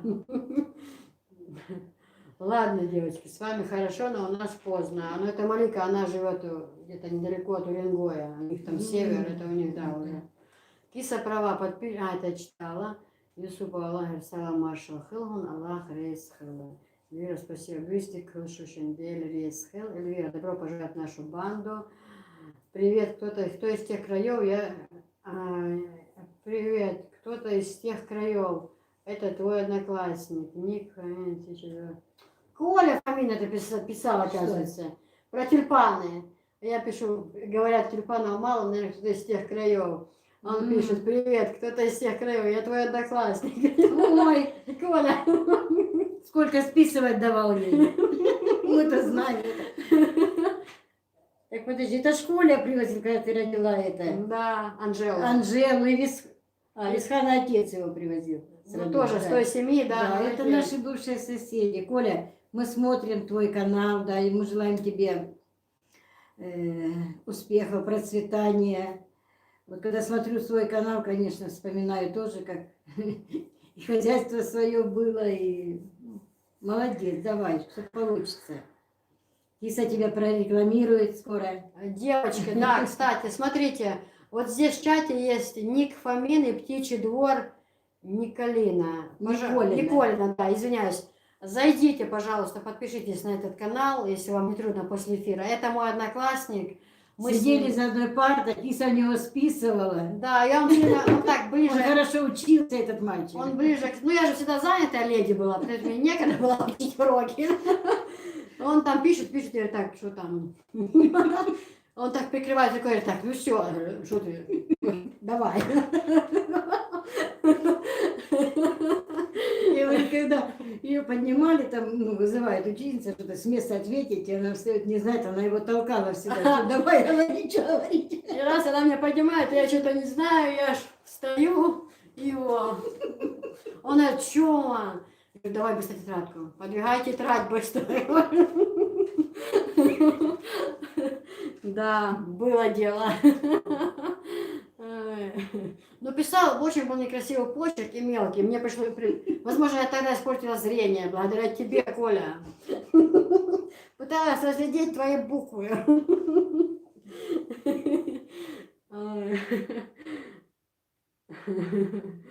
Извини, что я просто, ну, ник написан был немножко, ты, видимо, изменил, и что я это не поняла. Добрый вечер, Киса, мама, с прошедшим 8 марта, благополучия, Лиана Магомедова, из Хаттуни, Детский район, привет, марш Йога, Лиана. Дагмара, все верно, девочки-красотки, их здесь немало. Страшно подумать, что мама пережила за дочку. Татьяна, от души, здоровья вам и сил. Аиша, ты сама скромность. Все, иду, девочки. Если речь пойдет про деньги или про шоколадку, Чекуева появится. Но такие вещи у нее особый нюх, да. Про деньги, прибыль, тему затронуть начали. Кое будет на горизонте, да. Просто Дина, здравствуйте, девочки из Кыргызстана. Вы такие красавицы. Счастья вам и здоровья. Акбара Бара, бюстик, шудерец, хелла. Молодец, киса. Одинаково написали. Кис, бюстик, шудерец, хелл. Читайте комментарии. Одни мысли. Саша. И уже Лиана поет. Точнее, одинаково. Маме привет. Аиша, ты никого не забыла. А моя тоже Аиша, хорошая девочка. Да, я читала тоже, как отрезала. Она перестала тебя смотреть. Прям конец света. Она не будет смотреть. Ты хоть канал Билли закрывай. Ага. Киса, когда мы подружимся хоть заочно? Ой, не знаю, когда мы Это подружимся. сложный вопрос. Когда я сама с собой подружусь. Мне уже все ругают, чтобы я отдыхала. И Анжела, и супруг, все говорят, все, убирай телефон, вот просто выключи, отдохни. И я вот все равно могу это, а потом думаю, не-не, надо работать, работать надо. Потому что надо работать, чтобы пенсия хорошая была. А то вот как я вот эти. Девочки, трансляция зависла, только сообщения идут, как обидно, пропускаю, что говорит киса с мамой. Ну ничего, посмотрите в записи. Привет, обожаю, Сляша. Ну все, заразила тебя кисуня. Саша, Аиша. У меня не виснет. Мариан заблокирован Дедадером. Наверное, что-то писала. Да, Иша, сын на меня уже косо смотрит из-за Саша. Ты, наверное, тоже там поешь, да? Ах, школа, пишет Николай. Да, Николай, ты тогда мне хорошенько нервы потрепал, не давала списывать. У меня вся надежда на тебя была. Ты знал, что я тогда устраивала жизнь свою. Должен был подготавливаться за двоих. И мы, когда ходили в 9 класс, у меня уже были мысли На Чечню. На Чечню, а ты все прятал тетрадь свою.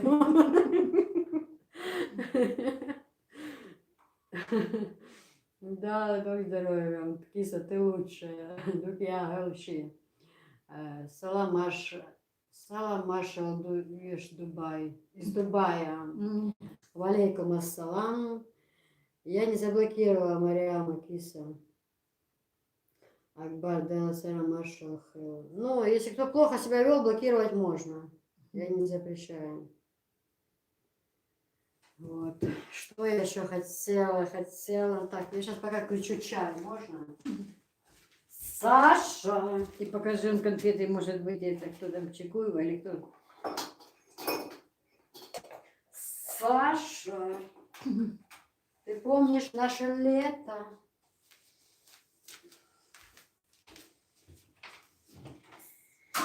Так. Ой, извини, тут закончила Почему читать. же это? Может, же будем закругляться? Да еще рано. Как рано? Как? До 12 эфир. Что ты? До 12? Конечно. Так еще и 11 нет. Ну так балакаешь. Ничего себе. Ну так я хотела. Еще мы начали сегодня с опозданием. Ой, что, ну, я на камеру не слушаю. Ну, это ваше очень приятно. Саша.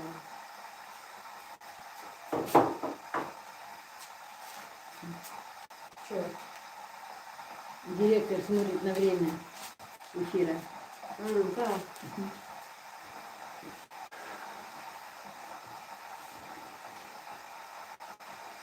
Так. Угу. Киса, привет. Привет. Ага. Так, где Маша? Так детство же играла где-то. Салифа, весело, куклу будем готовить. Мария, да почему грустный смайлик? Да, Мария, почему грустный смайлик? Киса, готовь. Киса, нравится, когда ты говоришь Саша. Все, уже теперь это будет мой, как это, да, сказать, правильно. Визитка, да, моего канала. Ну, бренд. Теперь будем начинать Любой прямой эфир это что-то. Интересно, за сколько минут бывает эфир? Она ничего плохого не писала. Почему так получилось, девочки, не знаю. Может, я что-то нажала случайно.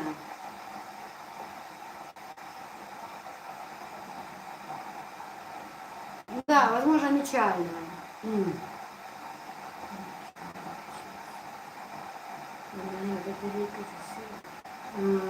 Так, киса да, может, я думала, киса на обед ушла. Я тунисца, весела. Киса выступила, дал до Бикуга, Мадика Дондо. Я так уважаю тебя, это заслуга твоей мамы. Спасибо большое. Ну да, когда грубить тоже, тогда получается моя заслуга. Так, а что ты хочешь сказать, что ты такая добрая? Ай, я не сказала, что я добрая. Я наоборот сказала, что я такая вот молчу, но иногда могу так сказать. Ну так вот это что, куда тебя в Так что Терра. не без моего участия, конечно.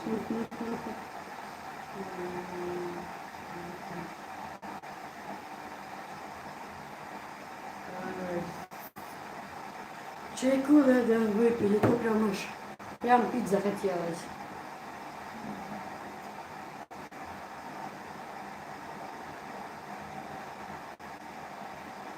Ничего не кушаю.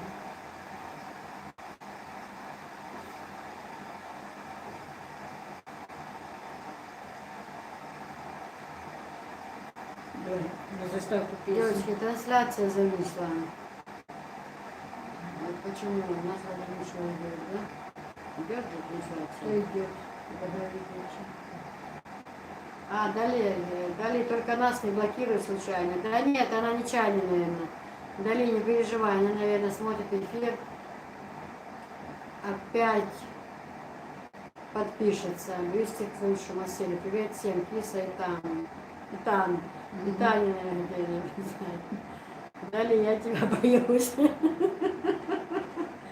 Я сейчас ей, наверное, спою эту песню. Если она не будет себя вести нормально. Прилично. Прилично, да. Какую мне песню я надо спеть, чтобы она вела себя прилично, девочки? А ну-ка, давайте дружно. Всем и съемочной команде. Привет, да? Слушай, а я лайк не поставила. Так, Таня. Видишь, да, 248 мой. Вот так вот сижу. Давайте, девочки, какую нужно песню спеть, чтобы все поставили лайки? Саша, ты помнишь наше лето? Вот, поставила лайки, все нормально. Саша, говоришь, почерк плохой, так учился уже писать, научился, и писаручкой даже был, а теперь как печатать научился, разучился писать и буквы вспоминаю. Да, мне то же самое момент. А что, смогут любой Бог включать? Киса их и не знала все. Саша! Говорила Киса, учи английский, учи. Вот сейчас вот вдруг в Америку там. Почему? Я владею английским. Например, do you speak English? Учительница мне говорят, Таня, ну ладно же, дарю я ей эту тройку, просто из-за ради уважения к вам. Так, Таня, тебе больше не буду меня на эфире. Ты говоришь грязные вещи. Если в математике Киса была сильна, то в английском ну, никак не хотела учить английский. Она говорит, да что, я в Англию поеду. Зачем мне? А вот видите как. Нет, если мне чеченский нужен был, я его выучила. Да, Ну, главное чеченский желание. выучила, что не могла по-английски. Да. Ты что там не могла? А ты не потянул бы. А что ты не потянул? Ой. Да, я тоже так, знаете, думаю, сейчас вот ты училась бы я, да, в школе, вернулась бы это все назад. Ой, я бы, наверное, тоже тогда училась хорошо. А так, ой. Может быть, Сколько тебе поэтому... сахара? 2? Одну. Может быть, и Поэтому я понимаю своих девчат, да, я тоже особо, чтобы сказать, учиться не хотелось. Потому что... А почему? А потому что бегала, был у нас такой детский сектор назывался. Ты была Плачева? Туда песни пели, тоже такая личность творческая была. И отец меня ругал, там дневник посмотрит, если есть там тройки, то это самое, не пускали меня. И вот я придумала, то идем в школу, надо парты мыть. И даже делаю вид, что беру там и порошок насыпаю, там баночку, и какую-то тряпочку ищу, или еще что-то. А сама какие там парты? И я бегала туда на репетиции. Вот. И что я хотела сказать? Что я хотела Что сказать? ты не учила уроки. Не учила. Ну нет, это еще я что-то хотела такое рассказать. Ну, что-то хотела соврать. Соврать, наверное, хотела, да. Вот, и я же говорю, если были плохие оценки, то не пускала. Но у меня обычно было так, что до Нового года у меня дневник заканчивался, потому что листы с дневника вырывала. Вот, и папа мне как-то, что дневник номеровал, представляете? Вот пронумерует мне дневник, ну что делать? Пришлось тогда еще один купить, у меня было 2 дневника. На хорошие оценки. Один дневник подавала, на другой там, ну, всяко было. А бывало так, что и брат меня шантажировал, я как-то листы вырвала, спрятала, он нашел. И тоже я была у него под колпаком. Говорю, если что не так, я это расскажу. Что ты лист вырвала из дневника. Ой, это всякое было. Поэтому, может быть, я их так воспитала, что я их понимаю. Понимаю, всегда стараюсь, если чего-то там не понимаю, то стараюсь, как говорится, побыть в их коже. Ну, так вот. Как ставить лайк? Лайк, чтобы поставить, нужно выйти с чата. И вот здесь вот Горячий такой чай. лайк стоит. Ну, только закипел. Вот так поставить. Можно и так, можно и так, как вам захочется. Как мне внучок, это Наташины, говорит всегда баба Во. Как раз сердце нет, баба Во. А я, когда бывает, тоже на него рассержусь, говорю ему, вот ты вот такой. И он начинает плакать. А когда скажу, не, ты вот такой, он довольный, а Сюся какой, а Сюся, говорю, вот такой. Он тогда еще больше доволен, что Сюся плохой, а он хороший. Кисуня, с твоих уст Саша звучит угрожающе. К следующему эфиру Киса выучит полностью песню, споет вам. Наверное, может быть, на день рождения будет еще эфир, и нам споет песню. Это только кусочек из нее. Бюсти крыша 5 часов. Я только что узнала, что эфир. Маш йогел дец, бюсти кверха. Киса бюсти каланды, дец хел.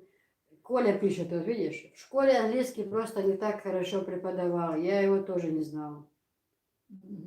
Да. Так это как-то учитель виноват. Да. Ой, а я тут кису крою. Мгм. А кто вас будет? Да, они обе были с приветом. Смеюсь вместе с вами. Атмосфера. Да, атмосфера вообще. Зашкаливает.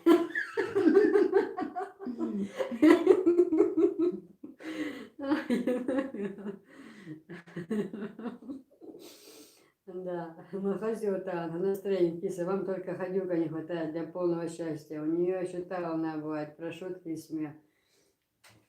Да, волны, понимаете, у меня нет той возможности поднять так волну, как у нее. Только тут бы атмосфера была, весь чат бы пел бы. Да, Дань, вот эту песню. Какую он?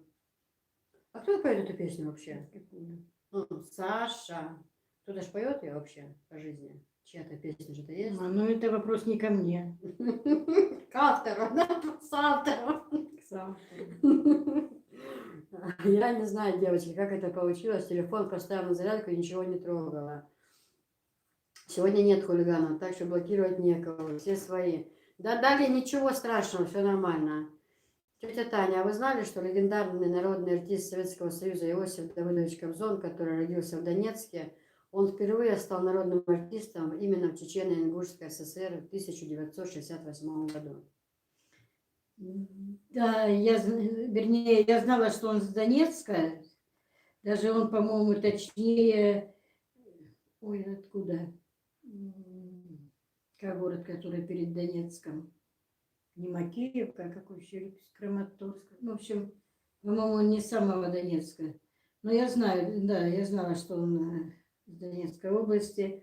Но что он народный Чеченской Республики, я, по-моему, этого не знала. Я знаю, что Коля Басков народный. Кто еще? Ну, по-моему, Киркоров, они сюда приезжали, тут всем давали. Всем подряд. Нет. Я только эти запомню, что Коля Басков говорил, как, когда ему дали народного артиста Чеченской Республики, он говорит, я тогда сразу своим по цеху сказал, если будут проблемы, обращайтесь. Ну, типа, что он теперь в Чечне свой. Вот. Это я знаю за Колю. А вот за остальных... Так, лайк, Коля пишет, как лайк ставить, ну пусть у детей спросят, они с пеленок знают это. Ой, это точно. У нас София, да что София, у нас уже Сюська даже. Он это, уже понимает этот кружок, где надо нажимать. Это вообще, а недавно он, по-моему, наверное, свой телефон выкинул в окно. До этого как-то было он мой планшет, совершенно новый был планшет. И не знаю, сколько ему там, месяцев 5, наверное, было планшету. Он его выкинул с 12-го этажа в дребезги. Но это кинулись, нет телефона. У него был такой неплохой телефон, это был в прошлом Наташин, потом она мне его отдала, потом у меня появился новый и так далее. Сюсику, чтобы он мультики смотрел. Ну, видно, ему что-то не понравилось, скорее всего, он тоже... Его ждала та же участь, что и мой планшет, что уже Наташа и генеральные уборки делала, все везде искала, нету телефона. Вот так вот, что дети в телефонах разбираются, это да, это точно, Коля, ты заметил. Пей чаек, Танюш. Я тоже с вами пью чай. Надо было выключить свет. А, да, мы еще, знаете что? Ну, это Анжелика сняла, в своем видео показала. А мы еще купили, это все было с тем подарком, но забыли подарить в тот день, я не знаю прям. Еще, Танюша, вот такие конфеты. И что там забыли? Не, ну... Все было по сценарию. Саша, Ничего вы не вспомнили? Ничего никто не забыл.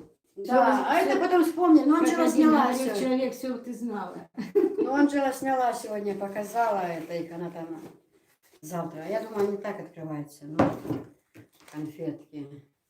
Так что угощайтесь, Танюша, пожалуйста. Ой, Видишь, мы какие-то... надо еще, может, мы еще что-то забыли? Вы вспоминайте, пока я тут. Ну, так, мы ж пытаемся вспомнить. Я тоже, Лиана, я тоже боюсь. Альба, нужно выйти из чата, поставить лайк, а потом заново зайти в чат. Я тоже с вами пью чай, девочки. Возмалир, всем приятного чаепития, кто пьет чай. Правда, тяжело разговаривать. Во время эфира очень тяжело говорить, прям во рту пересыхает, хочется пить. И именно чайку хочется всегда. Хорошо сидим, чай распиваем, да. Сашу напиваем, а еще поет. Жизнь удалась. Надо чай налить, Роза, а то этот Саша меня утомил. Куда наши девочки разбежались? Киса, твой юмор всегда уместен. Смотри, Самвела почаще много интересного узнает. Что, узнали, что это Самвела песня? Ну, же писали. Доброй ночи, хорошая семейка, люблю вас. Знала бы английский, может, была бы не такой порядочной, не переживайте. Салам алейкум. Красивенькие на вид конфеточки, думаю, вкусненькие. Невкусная, да. Ну, это Саша передал.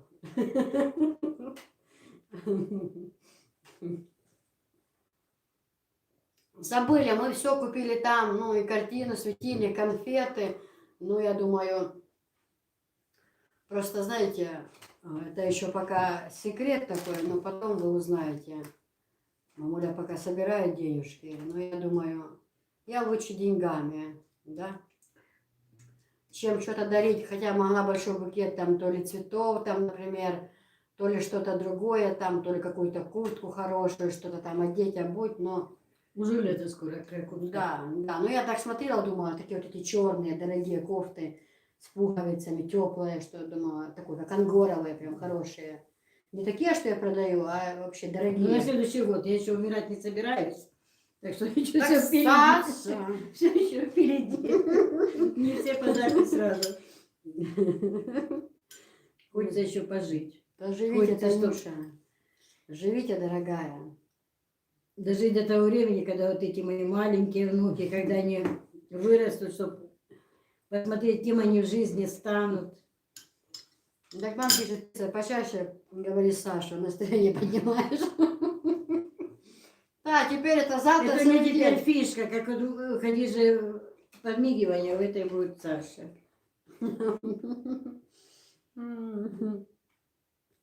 Я с вами пью чай и пеку блины. Идет блинная неделя. Хорошо сидим. Кто к нам понапек блинов? Бабушка. Взять придет в гости к бабушке вот завтра, может. Ну, если в рейс не уедет, то, конечно, напекут. Не, так слушай, весь уедет. После обеда ты сможешь с утра спокойно напекти вот такую стопку блинов. Причем не просто так, а напевая песню. Мгм. Саша, и печешь, блин. Ты помнишь, выходит дядь утром, а тут, пожалуйста, поляна блинов. Ну, сделаем. Ну, не знаю, За нами смотрите не сами. заржавеет. Говорю, Коля, не знаю, смотрите сами. Все ты знала. Ой, извините, я не знаю, то, что ты знала. А почему это было так сказано? Ну, мы же не будем сейчас открывать именно конкретно, а почему в тот момент было так сказано? Кто чего не знал? Ну, то, что по работе там в Да. магазине было. Ну, кто-то из людей сказал, да? Нет, с продавцами что-то там, это что? Продавец говорит, да я не знала. Он говорит, да все ты знала.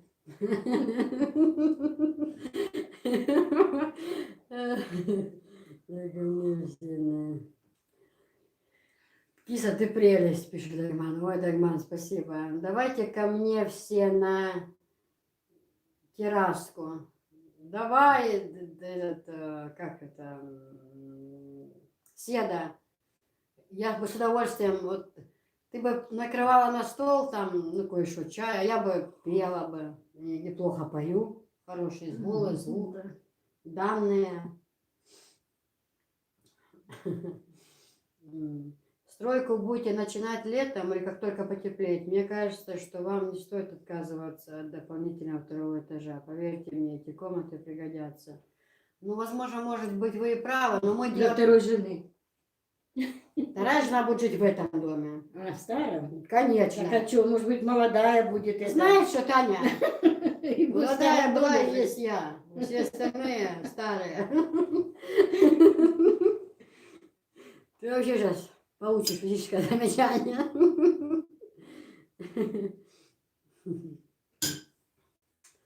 Так, да, по поводу второго. Дело в том, что, возможно, вы правы, что по поводу второго этажа. Но дело в том, что мы решили под навес. У нас же огромный навес. И вот с дома будет проход еще под навес. То есть и там комнаты, и здесь, ой, поверьте, столько хватит. И здесь же дом. Я когда там дом построю, здесь все обновлю, полностью полы поменяю, именно деревянные, да, вот. Вагонка, чтоб лаком покрасить, во всем доме будут деревянные полы, иншалла. Что живое ела здесь на ногах сам, если я стану живая. Тогда буду ждать вас в Париже. Париж приглашает. О, Париж! Да? Киса, он зажал же. Буржуа. Деньги на паспорт не хочет делать загран Да паспорт. мне некогда, правда. Да, надо, говорят, через компьютер можно дать вот это, ну, заявку. Просто надо мне сказать директору контроль, что он уволен. Вообще не занимается сейчас делами. Людмила Ковалева, вы прекрасны с мамой. Пусть это будет как можно чаще такие эфиры. Ростовская область с вами. Людмила Ковалева, я знаю, из Ростова. Часто пишет. Спасибо большое. У вас, девочки, все с голосом. У Татьяны, уходи, голос сильный. Да. Киса тоже поет. В смысле? Киса у У нас нас никто не поет, как Киса. Киса на утреннюю звезду ходила. Киса может петь один в один голос Татьяна Буланова, один в один сделать. Сделать песню, Королёва. сделать голос Наташи Королевой, Ирина Аллегрова, Аллу Борисовну могу. Ну, ты ж вот что, Киса это... Мама всегда говорит, Киса, если бы ты занялась бы этим делом, вообще тебе бы туда, в эти... Юмористы. Максим Галкин отдыхает. Это... Мне достаточно 5 секунд пообщаться с человеком, я могу все его моменты, все, один в один показать. Да, Саша.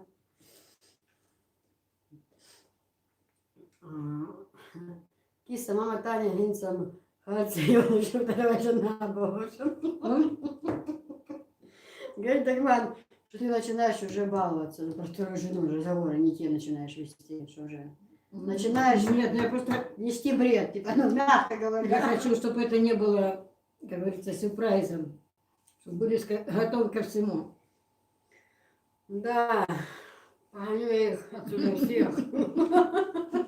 И первых, и вторых, и всех с такими мужьями.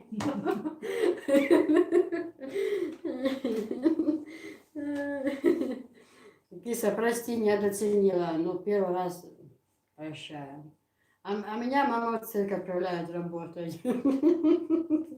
А представь, нас с тобой дуэтом, это, Лиана. Мы смотрели, ого-го. Лучшие снохи Кисы нам не найти. Киса одна на миллион. Одна, люблю вас смотреть. Мама Таня, прелесть. Спасибо большое. Всем спасибо. Очень приятно, девочки. Ну просто, понимаете,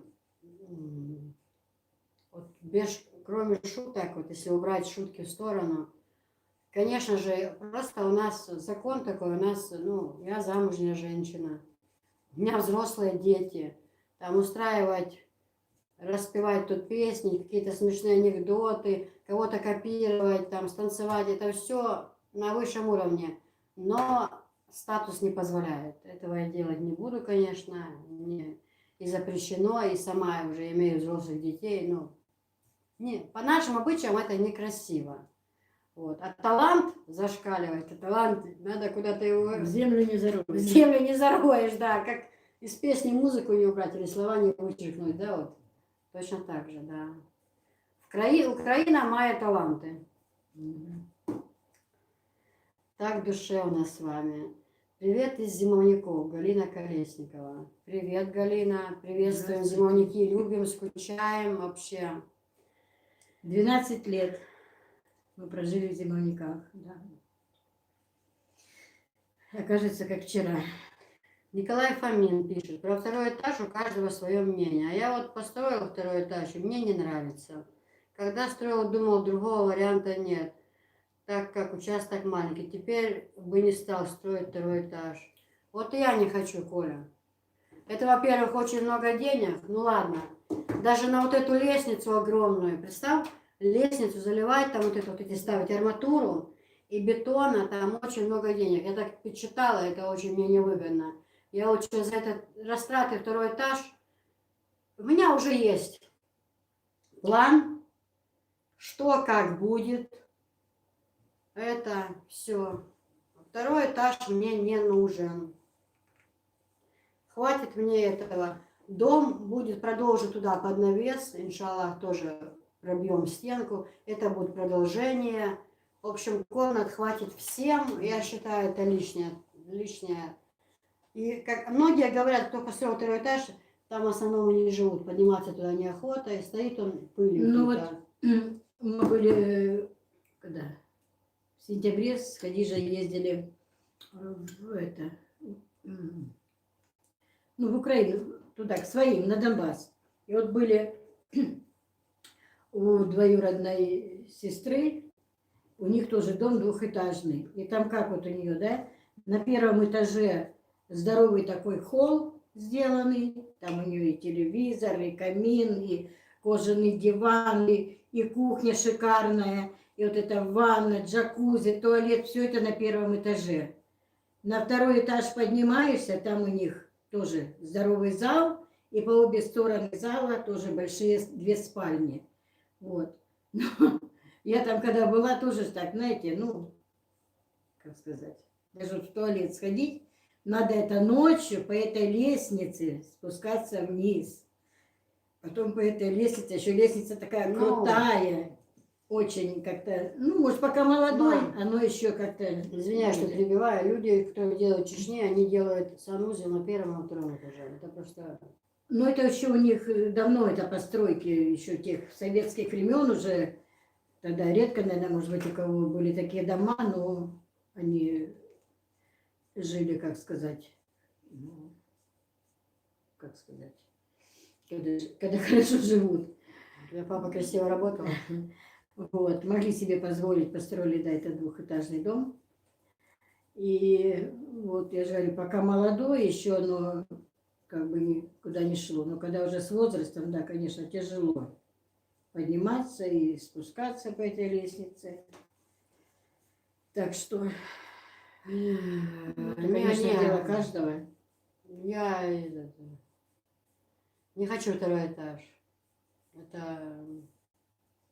Да, Коля, ты прав. Второй этаж, ну, не. Добрый вечер из Германии. Вроде бы мама обещала что-то рассказать. Сапият пишет. Расскажет, да. Зимовники — это Ростовская область. Это Ростовская область, спрашивает? Да, Диана. Это восток Ростовской области. Добрый вечер. Хорошо, когда мама рядом. Дай Бог здоровья ей. Чтобы все мечты сбылись. Киса, какой у вас знак зодиака? Овен и собака. Да, все верно, Киса. У нас так не принято. Да. Таланта очень много, но этого делать я не буду. Не в моем это, как сказать, Менталитет. да, менталитет не тот, да, у нас это некрасиво. Мало того, что у нас-то не положено, как чеченской жене, снохе, плюс еще имея детей взрослых, которые выше меня ростом, но это никакие ворота не будет, так что... Я не могу раскрыть свой талант даже на 20% из 100, но это наедине, когда соберемся когда-нибудь все, тогда и пошутим без камеры, и тогда я покажу многих и блогеров даже блогеров, горе-блогеров. Мама, почему? Есть и успешные. Да, мама, как только мы находимся, они с Анжелой начинают просить меня, чтобы я показывала. Покажи, и тогда они уже от смеха. Да, это я могу. Так, интересно, Коля пишет. Я тут один попал в ваше девичье царство, нарушил женскую идиллию. Нет, Коля, почему нас смотрят мужчины и пишут? Все нормально, тем более тебя вообще должны уважать здесь в чате. Ты мне как родственник, сколько лет за одной партой просидели. Такой добрый одноклассник, ты что? Мы всегда рады тебе, всегда. Неужели пошла трансляция, в прошлый раз уснула? Сейчас трансляция висит, а так всем снова здравствуйте. Лиана, зато к тебе успела подписаться, заглянуть. А девичье царство. Я тоже часто слышу, что второй этаж не нужен. Да, Киса, почему вы никогда не читаете мои комментарии? Почему? Вроде бы всех читаю. Я же говорю, если чат хочет, может быть, так читаю всех. Галина Донских, привет из Москвы. Я вас люблю. Спасибо большое, Галина. Эльвира, благодарю. Да, подниматься вообще никак. А если забыл что-нибудь и бегай туда-сюда, на второй этаж. Да. А еще, говорят, у кого дети маленькие. Но детей-то у нас маленьких сейчас, пока он построится, уже и София подрастет, а там внуки пойдут, начнутся внуки, и давай их оттуда, карауль их. Ой, у меня как это, Анжела в колодец упала, когда маленькая была. Отец, Царство Небесное, говорит, одной рукой за сердце, другой в колодец залез. Расскажи, как Анжела упала. Расскажи этот случай. Ну, это было лето, Анжела Да еще в школу не ходила, маленькая была. Ну, Маленькая. может, так лет 5-6. Так как София, может, была, да? Да не, чуть больше. И она, я помню, мы приехали с рынка с мужем, была такая жара на улице, что мы пообедали и решили отдохнуть. И вот легли мы с ней на диване, лежим, а у нас дверь на улицу открыта была, а соседка у нас, ну, она, ну, так разговаривала, она громко всегда, казалось бы, как аж вроде бы кричит, что я ей говорю: Анжела, пойди закрой двери, а то так не заснешь. Соседка кричит.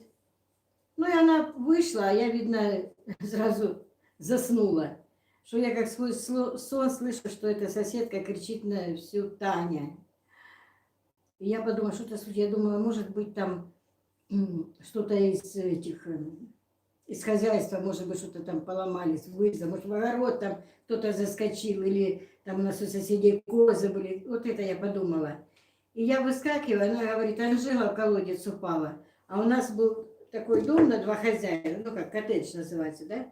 Вот. А еще когда он строился, то делали, он даже не колодец был, а как бассейн называется. Такой, туда с крана кидали шлангу, и она там наливали воды. Ну а потом, позже видно, ну это еще было до нас, еще мы там не жили, что каждый сделал себе отдельное. Эти колодцы такие, или как, не дождевики, а ну, как бассейн для воды. И поэтому этот стоял он как бесхозный. Он был накрыт крышкой деревянной, ну такой круглая, а внутри был такой квадратик, как ляда называется. Он просто был накрытый. И Анжела хотела к соседской девочке, та ее, видно, позвала к себе.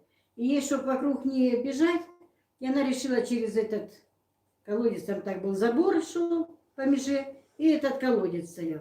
Что она, видно, стала на эту крышку, и она, эта крышка, ну как, ну с места она соскочила, и она, тот колодец упала. Но там воды не было. Там была одна такая муляка какая-то, болото. Вот, и она крикнула, что Анжела упала в колодец, и сама туда заглядывает, а муж услышал. Он в зале лег отдыхать, а мы с ней в другой комнате тогда были. И что он услышал это, и тоже выскочил. А я ему говорю: давай веревку, ведро большое привяжем, пусть она в ведро сядет, и так ее доставай. А он, значит, нашел, была веревка, у нас такая, мы тогда держали корову, и тоже водили, когда на прививке, там, мы это всегда пользовались этой длинной веревкой. И он эту веревку опустил вниз и говорит: Анжела, крепко-крепко хватайся за эту веревку. А я говорю: ой, не надо, ну сейчас у нее вдруг она перепугается и бросит эту веревку, еще раз упадет. И он, ну муж у меня высокий был, и он, значит, эту веревку опустил и начал ее потихоньку поднимать, когда она уцепилась эту веревку, а сам по пояс прям туда тоже нагнулся, что и одной рукой веревку потаскать, другой рукой уже успел ее тоже за руку схватить. Ну, в общем, короче говоря, вытащили мы ее. Она вся, конечно, грязная в этой муляке, я же давай ее обмывать, а сама так ее и за руку, и за ногу, думаю, может быть, что-то там или вывихнула, или поломала. Если будет больно, она же скажет, что здесь болит. И... Ну, я ее обмыла, она так ни на что не пожаловалась, уже мы с ней легли отдыхать, и я все: Анжела, где тебе что болит? Может быть, тут? Нет, бабушка, ничего не болит. Я говорю: ты, наверное, перепугалась. Она: да нет, я просто, на меня там много лягушек смотрели. Этого она перепугалась, лягушек. Там на меня все лягушки смотрели. Но она просто, она не успела, понимаете, испугаться даже. Она вот, ну дай бог, что там, да, не было воды, что он не сильно такой уж глубокий, что она ничего не поломала, ничего не это. Вот. И все обошлось. А потом, когда уже ее забрали родители домой сюда, в Чечню, что она еще в школу не ходила, писать не могла, и киса, когда написала письмо, и она говорила: мама, давай я буду тебе диктовать, а ты пиши. И всегда писала, ну, диктовала: здравствуйте, там, дедушка, бабушка, Дик, это у нас Дик собаку звали, и колодец. Дик и колодец. Вот. А еще было такой с ней случай, у нас там жил один мужчина, я думаю, что он еще до сих пор живой, дай бог ему здоровья, да. И у него был глаз вставной, ну, искусственный. И вот мы с ней пришли, Наташа, в магазин, и этот мужчина был. И она меня ногой толкает, так, бам, бам. Глянь, какой у него глаз. Но ей кажется, что она тихо говорит. Но он-то слышит это. Я ей показываю тихо, ну, нельзя так говорить. Она все равно, бам, ну, блин, ну, посмотри, какой у него глаз. Он выворачивается и говорит, ты если еще раз в колодец прыгнешь, у тебя такой будет. Тоже такая была чудачка. А сейчас, видите, такая лишнего слова не скажет. Такая стеснительная, скромная. А была, что ой-ой-ой была. Можно и 3 этажа, пишет Ирина. Ну, блин, убирать, скакать по лестнице, жуть. Патя, девчонки, доброй ночи, приятно вас видеть. Здравствуйте. Так, какие приятные девочки в эфире. Самое большое счастье, когда есть мамочка рядом, да. Живите как дольше, дружно, с юмором. Удачи вам. Мы, ваши зрители, любим вас таких. Добрый вечер из Финляндии. Какая ваша любимая еда? Что вы любите готовить? Любимая еда. Я люблю голубцы. Мама приготовила вчера голубцы с капустой. Мне особенно нравится, когда они холодные даже. Раз побежал в коридор, один голубец взял, покушал, все. Можешь дальше заниматься делами. Да. Люблю суп с галушками, тоже мама. А с Анжелой когда сегодня варили, или Анжела варила, я, в общем, была занята своими делами, но они тут что-то снимали. Наверное, Анжела сегодня уложит или завтра. Завтра же уложит, наверное, поздравления, чтобы бабушке или сегодня, не знаю даже точно. Еще не приехали. Иса, у вас чаепитие, приятного аппетита. Татьяна Богдановна, когда будет видео с очередной вкусняшкой? Ну, завтра, может, еще запишем. Будут будем блины, может, запишем, что-нибудь запишем, да? Мы еще я хотела гуску запечь, мам. Сделать видео, да. Сколько ей лет уже этой гуске? Вот. Лена Черемшов все слопала. Лена пишет, Коля, мы тебя ценим за списывание уроков. Потому что давал списывать. Я оставила чуть на запас. Киса, не раскрывайся, не надо. Да, Дагмар, все правильно.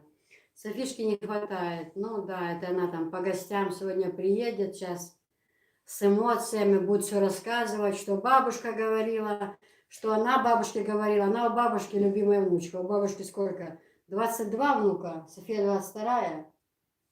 22-я, да? Я не знаю. Да, но она же тебе как-то говорила, Таня. Да, я не 22-я, я самое больше люблю Софию.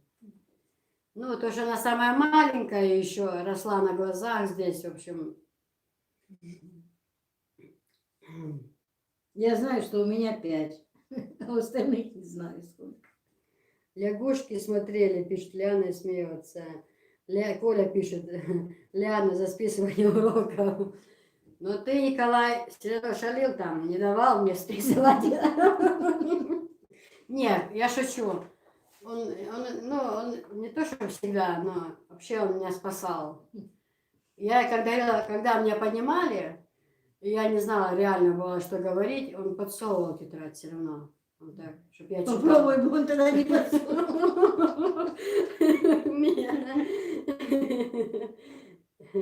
Да, кстати, Николай, у нас, когда бы организовать вот эту вот встречу выпускников, как-то с Ириной Владимировной я связывалась, вот все делают встречу выпускников, и, наверное, у нас сделали, просто я бы сейчас с удовольствием приехала бы и поснимала бы, и вообще и зимовники, и встречи вот это вот, и до Манчжуриной бы заглянула, у меня там много было вопросов, которые нужно было. Еще мне хочется походить, погулять по Зимовниковскому рынку. Мне кажется, если бы я туда пришла, я бы расплакалась. Вот это, я так любила Зимовниковский рынок. Ну еще бы. Прогуливала уроки там на рынке. Мне муж говорит, он там, ну, в самих зимовниках работал. Тебя больше на эфире не будет. А наша Катя ходит в школу или нет? Я говорю, а что ты спрашиваешь? Да я ее постоянно на рынке вижу с каким-то парнем. А это был наш будущий зять, кстати. Это он меня приводил на рынок покупать сладости, все. Вам прям все знать надо. Лягушки смотрели, ой, смешная. Вау, у нас бабушка тоже собаку Дик звали. Тетя Таня, а ваши родственники по материнской линии в каких городах живут? В Беларуси живет из ваших родственников кто-нибудь? Нет. Нет. У меня мама с Западной Украины, с Львовской области, Николаевский район, село Креница. Это вот точный адрес. Девичья фамилия мамы была Петраш. Так, да. Доброй ночи всем. Седа пишет, приятный был эфир. Рада была вас видеть. Доброй ночи, Седа. Ну все. Почему с вами нету Хадижи? Ну, Хадижа со своей семьей дома. Не всегда получается. То у меня, то у нее будут эфиры, будут встречи, все будет. Мама очень приятная. Одно удовольствие ее слушать. Пока-пока. Всем Так до что, может следующего быть, еще эфира. каналу быть. Кисуля, вы строитесь из расчета, что сынуля, когда будет жениться, должен привести жену в дом или под магазин. У вас этот дом большой, не маленький, смотрится хорошо. Нет, я с этого дома, со старого хочу сделать магазин. Ну, с вот этих комнат, что мои спальни там в этой стороне. Не со всего, но сделать себе там магазин будет у меня на дому. А в новом все будем жить, он будет большой. Пока, Седа, удачи во всем. Пока, приятно было пообщаться. Все прощаются с этой Седой, она уж ходит. Тетя Таня, как вы? Спрашивает. Добрый вечер, Роза. Добрый вечер, киса тетя Таня. Ты же красавица, тебе было сложно помощь отказать. Бывало, настроения не было. Ну, я понял, я же говорю, это... Коля пишет. Давай, что там? Она, что ты? Что ты? Я говорю, ну как там? Ты начни, а я продолжу. А почерк был меленький, что я... У меня, кстати, на глаз плохо видит, это все ты виноват, Николай. Косит один. Николай. Она все время то поглядывала в тетрадку. Ни один раз стал косить. Да, это все ты виноват.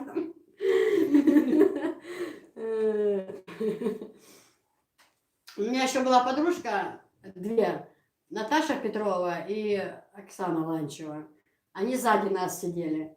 Оксана Ланчева прямо напротив меня. Поворачиваюсь, и она сзади. Это была отличница. Я к ней тоже так стул же вот так откладывался. Я то сюда. Что там Оксана решила? Она такая сидит красная. Я говорю, давай. Такая была она вся. Я говорю, давай. Николай. Уже Колька зажимает, я говорю, еще ты?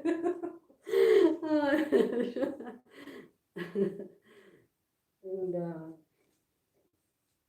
Не знаю. У всех воспоминания разные. Я бы не хотела вернуться в школу. Во-первых, рано вставать. Нам нужно было ехать на автобусе еще. Вот это бывает снег, метет. Нужно выйти очень рано, в 7 часов, дойти до остановки, 7:30 автобус.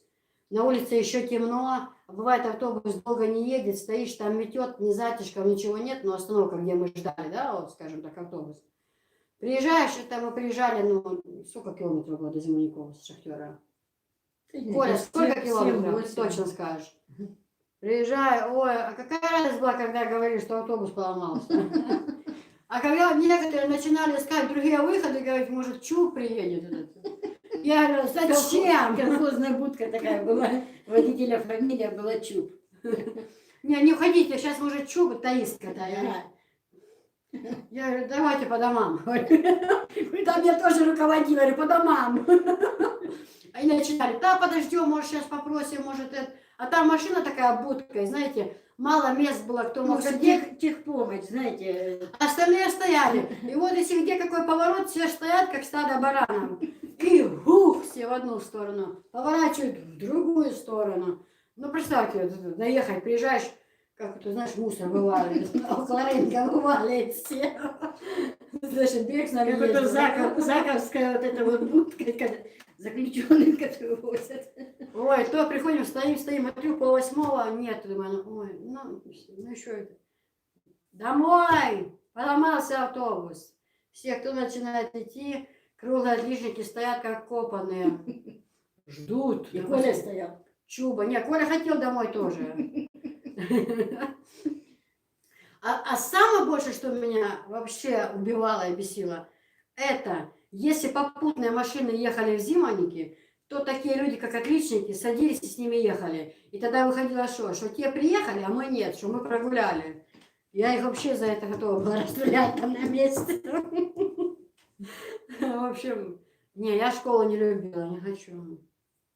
Это для меня был очень сложный период в моей жизни. Я бы хотела встретиться с одноклассниками. Вообще очень бы хотелось посмотреть на всех. Но ходить в школу не.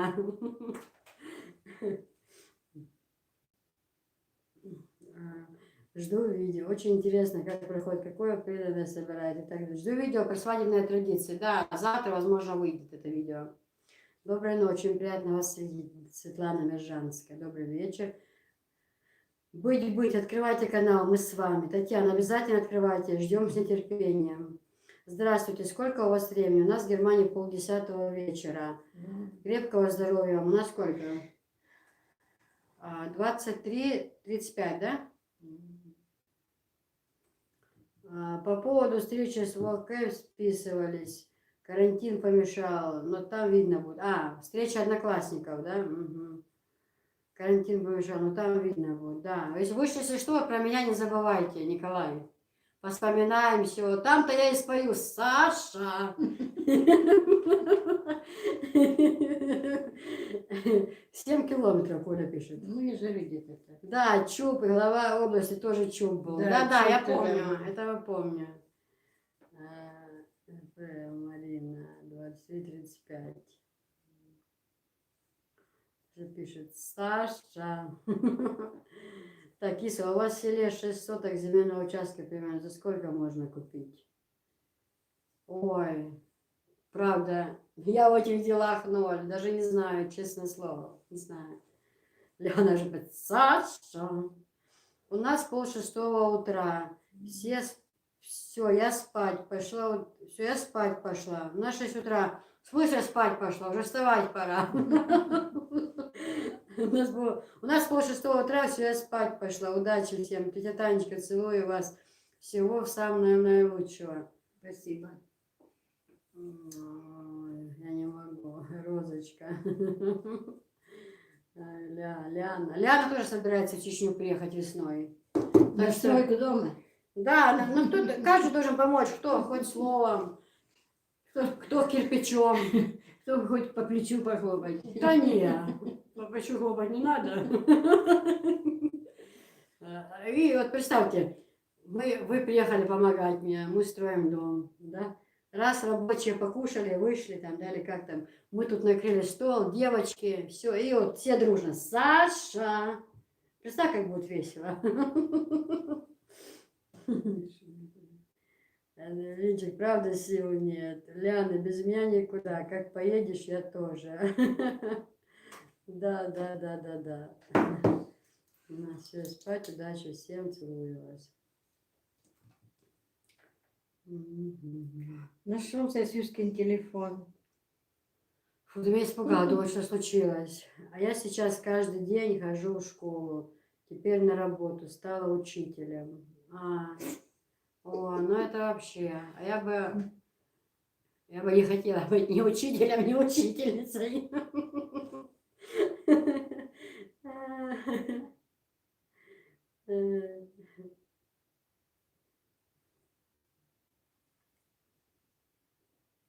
Ирина, а вы откуда? Виноградова. Мне кажется, я не вижу конец своей стройки, теряю надежды. Лян, как проблемно, да? Как это все, это только кажется. Ой, я представляю. Я представляю, сколько нервотрепки. По ходу встречи одноклассников у вас в Чечне быстрее будут организовать. Да, я не против. Я не против, даже бы очень хотела. У нас в Чечне тут вообще классно бы было. Да, Танюш? Что? Коля пишет. По ходу встречи одноклассников у вас в Чечне быстрее будут организовать. Ой, киса, сколько смеюсь и спать не хочется. Ох, педагог, сложная профессия. Да, нам точно не туды. Хотя я преподавала, да, в детстве английский, как вот ты садилась там, кто еще писала на двери, объясняла уроки. Sister in the Tolstoy. My sister in Tolstoy.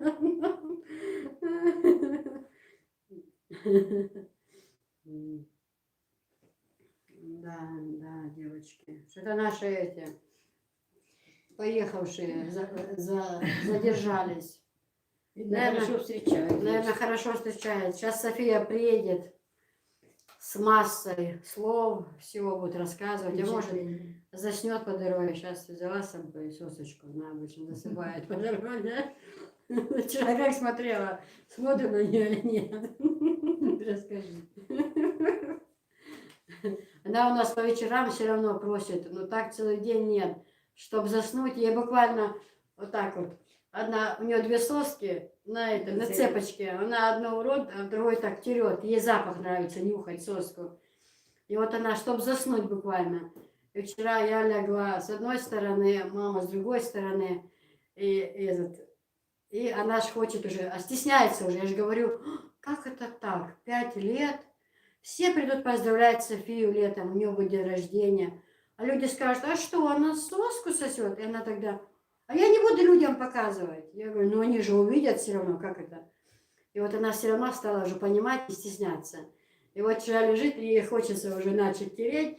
Она раз на меня, я на нее, мы уже так светильник включили, просто уже пижаму одели и лежим еще на кровати. Она раз на меня, я смотрю, не смотри, закрывай глазки. Тут на бабу. Баба смеется, закрывай глазки, баба тоже. Потом она смотрит и говорит, ты что одним глазом смотришь? А мы же подсматриваем, то на меня. Я говорю, так, все, успокоились, поймали тишину. Пусть она поверит, что мы с тобой заснули. И только мы закрыли глаза, уже где-то минуту лежим. Эх, она как начала. Так, она так по носу и по руке, по носу. У нее такая привычка. Вот. И она сразу моментально засыпает. Она сразу засыпает, сразу глаза под лоб и все.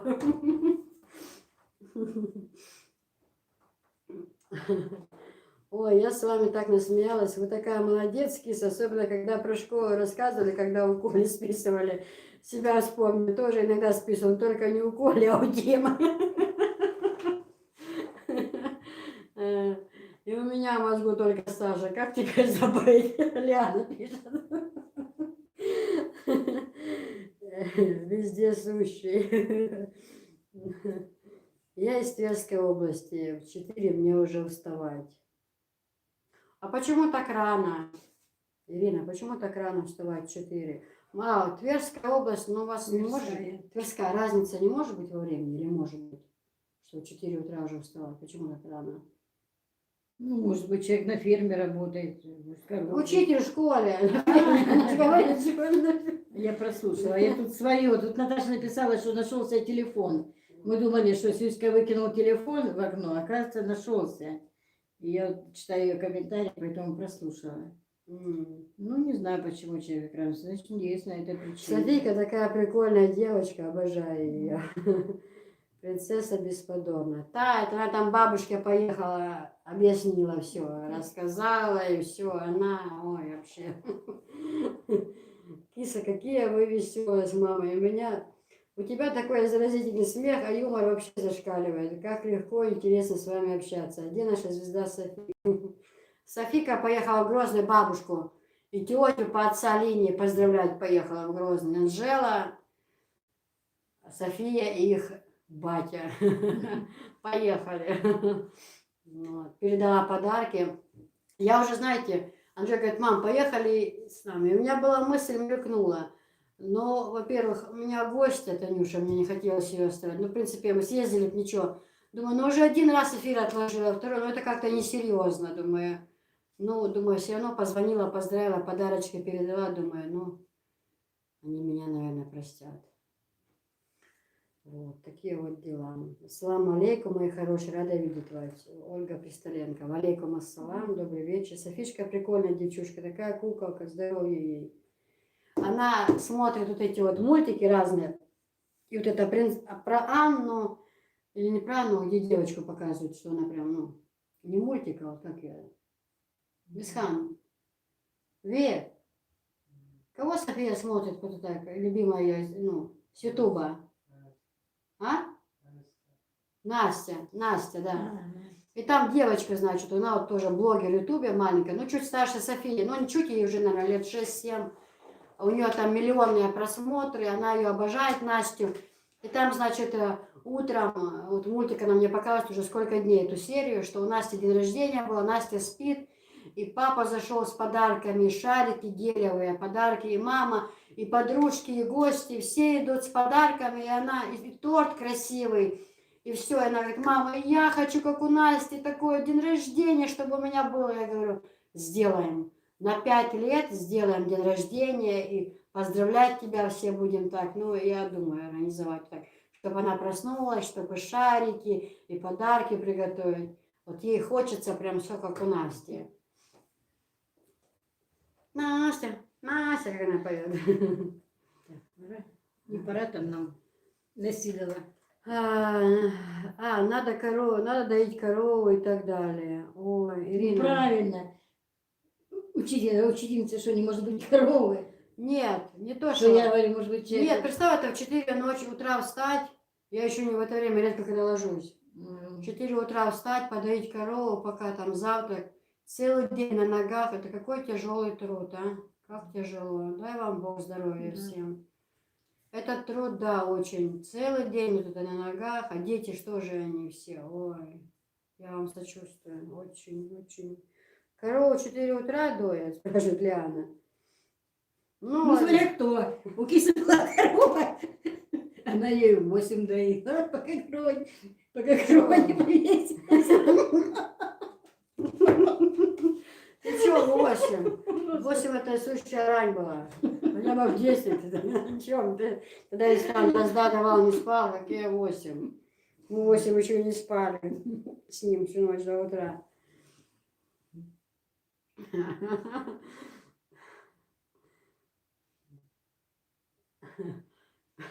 Смех у вас и правда, киса, приятно заразителен. Софишка, конечно, лапочка у вас. Ой, киса, когда вы говорили Настя, моя на меня так резко посмотрела и говорит, мам, она Настя сказала? Настя, Настя, мой дом приходит, Настя. София поет всегда. Я бы свою часть дня доила. Лиана пишет. Самое раннее. Самое рано в час. Лиана, я тебя сразу почувствовала. Почему я тебя полюбила?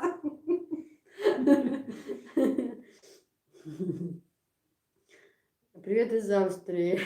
Ну да, 8 коров уже домой гнали. 8 коров уже домой. В смысле, 8 вечера? Ты тоже попутали все день и ночь. Софишка просто передал, так я говорила. Видимо, не судьба мне корову иметь. Ой. Нет, ну у нее такая, у нее просто цепка была неправильная. Она замоталась вокруг цепки. Не, серьезно, кроме шуток. Ну, я понимаю, что там не было вот этой вот вертушки, там такая вот есть. У нас как-то у собаки не было, что она наматывала цепок постоянно, мы разматывали, пока не купили вот эту ей штучку. Так у кисы корова аж бедно ждала, пока хозяйка придет подоить. Саша! Повесилась.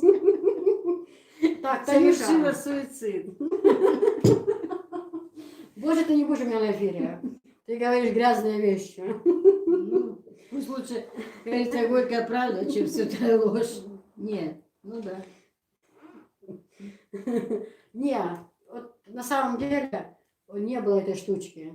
Конечно же, если бы я рано к ней зашла, возможно, я бы предотвратила беду. Но так и так. А если бы если бы ночью встала и запуталась? Могло быть Ничего я такое? ночью буду вставать, ночью не спала. Ну вот некоторые в 4 утра доят. Ну, потому что некоторые, у них и коровы не виснут, поэтому что они 4 доят.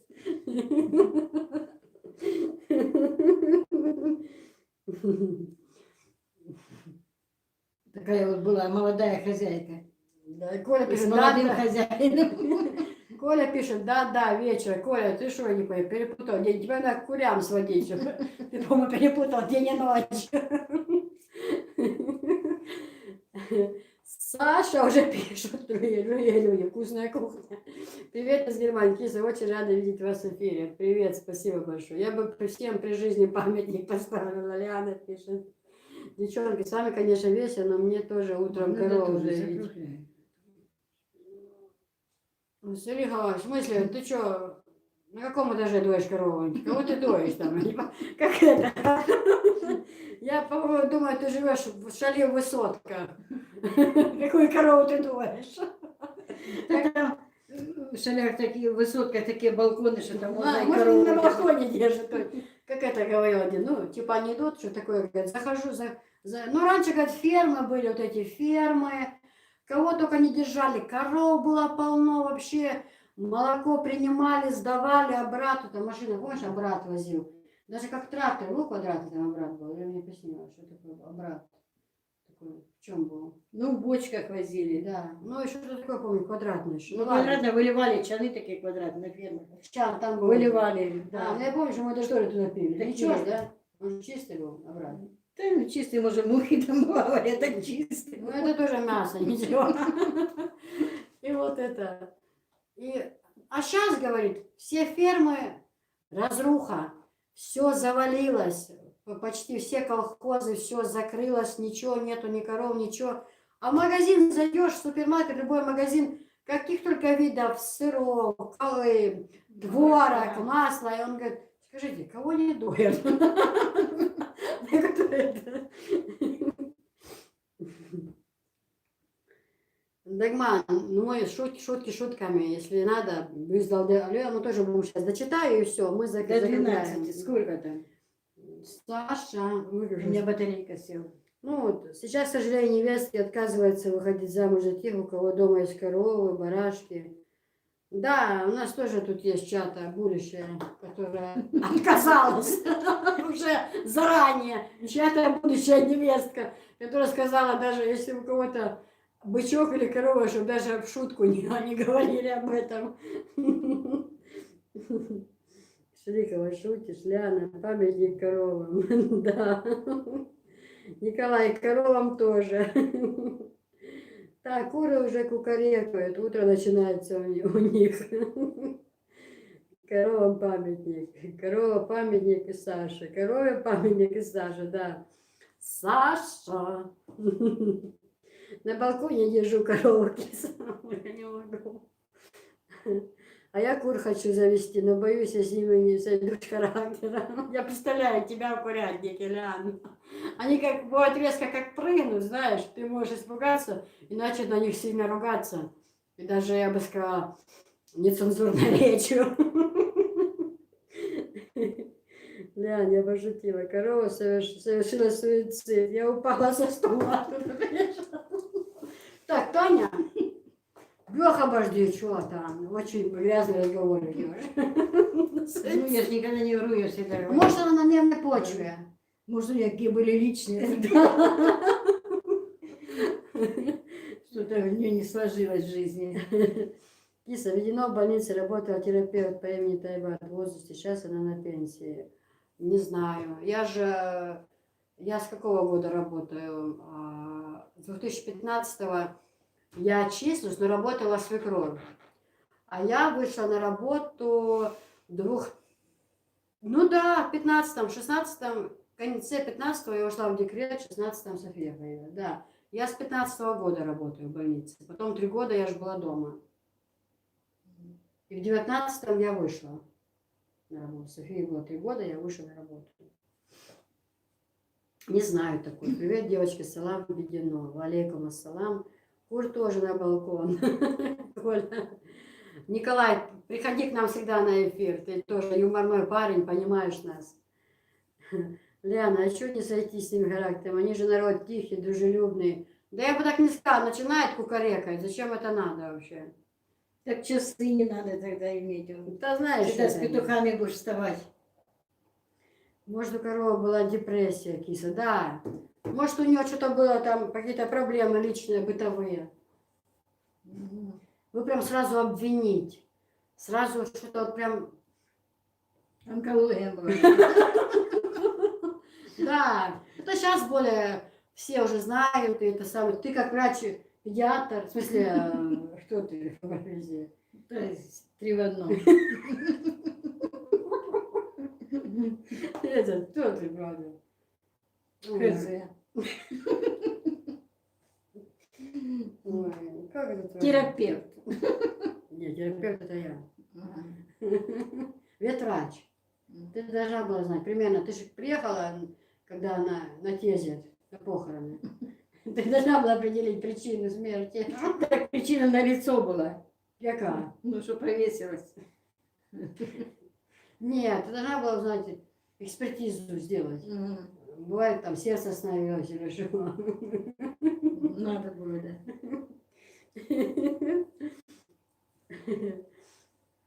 Вот уже залихал. Ну вот, Ляна, а что не зайти себя? Они что ли, мы когда Таня бегала здесь еще бахнет.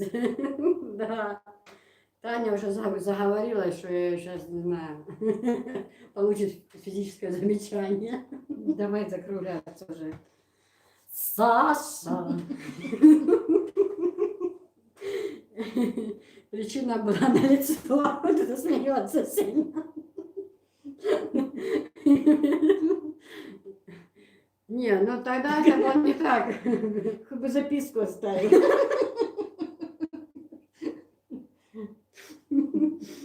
Саша, ты помнишь наше лето? Ой, девчонки, ну что у нас там? Сколько время? 153. Ой, 153, сколько смотрят, 153. Время сколько у нас? Ну, почти 12. Да, у меня часы на этом телефоне спешат на 10 минут. И сейчас 0006, это сколько? С учетом того, что на 10 минут спешат. Я привыкла, что у меня почти по нулям. Боли спроси. Николай, который час? Потому что у меня тут все схвачено. Записку оставила корова, пишет записку оставила корова Саша. Ассаламу алейкум. Ладненько не вижу. Время. 23:43. Да еще раньше. Ой, да еще Детское время. Детское время. Ты говоришь, тебе часы. Что сказать, встают или спешат? Киса, время еще рано, да. Записку оставила корова Саша. Ассаламу алейкум, рахматуллахи ва баракату. Вежери, ежери. Валейкум ассалам. Марша догэлашу. А еще напкатомятсу, на иш гушятчуа. Да, еще рано, еще раз время позволяет. Мы все равно ждем домой наших домочадцев, да, Танюш? Я иная. Как это так было? Это, что я хотела сказать? Коля, в Шахтере, наверное, мало людей, да, сейчас осталось, кто живут в этом поселке нашем, Лагунный. Сколько раньше, как раньше было весело все равно. Ой. Весна, когда вот это все, начинали палисадники, вот это деревья мы белили, сюда вот этот огородчик скопаем, побелим деревья, да. Было очень-очень хорошо. Вот это у нас было дерево, цвело, вишня, да, была еще фотография, дедушка держит Исхана на руках, а ты с Анжелой стоишь. И цветет дерево. Это мелкая вишня, наверное, да? Ну, вишня там, вишня. Обыкновенная вишня. Да, ну как она рясно цвела, всегда белая, такая красивая. Вот это, когда цветы, сады цвели вообще. Ой, Я было- тоже скучаю за зимовниками, мне там нравилось, там как-то поселок такой небольшой был, все друг друга знали. Если мы, например, вот в Александровке жили, тоже, что в Зимовниках, что в Александровке, и там 12 лет, и там 12 лет. Вот Александровка все равно для меня осталась чужой, потому что она была большая, потому что я там не работала, я там поэтому, может быть, мало людей знала, так, только соседи, кое-какие там знакомые были. А вот в Зимовниках, в том поселке, где мы жили, там всего было 2 улицы. Все люди всех знал, все тебя знали, и как-то там душа лежит к Зимовникам. Не знаю, может быть, когда-нибудь получится туда съездить. А может быть и нет.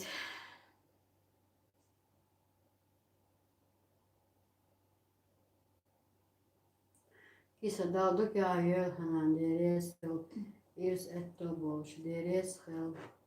Лайк хахатушкам, привет всем. Салихова, ты не одна сегодня. Саша, да, пишет Ляна. Шо Сунвома Гойлгун дересхел. Мамуля красавица, спасибо. Я маме каждую весну бордюр белю и деревья. Да, ну я тоже люблю белить. Мне вот этот момент нравится, когда вот дома тут даже введено вообще. Все такая зелень везде, в огороде, вокруг горы, все зеленое. Деревья белые, на фоне всего этого аж горят, кажется, вот, да, вот так красиво. Но вот это в этом году в огородчике посажу все цветы. Тут уже с края больше садить ничего не буду. Может, щавель посажу с края где. Лучше засажу цветами. Там где пионы, роз посажу, что-нибудь такое, знаешь. Валейкум ассалам, раматуллахи ва баракату, лам алей. Тех, кого мы знаем, уже мало. Половина разъехали. Человек 30-50 осталось. Ну да, в принципе, что там ловить? Работы нету, да? Что там делать? Все равно раньше совхоз был, работа была, и пекарня работала. Коля, а Петровна живая еще? Живая. Живая? Недавно спрашивала. Живая. Ну, она, наверное, не работает, да, уже? Сейчас кто, интересно, у нас медик в шахтере?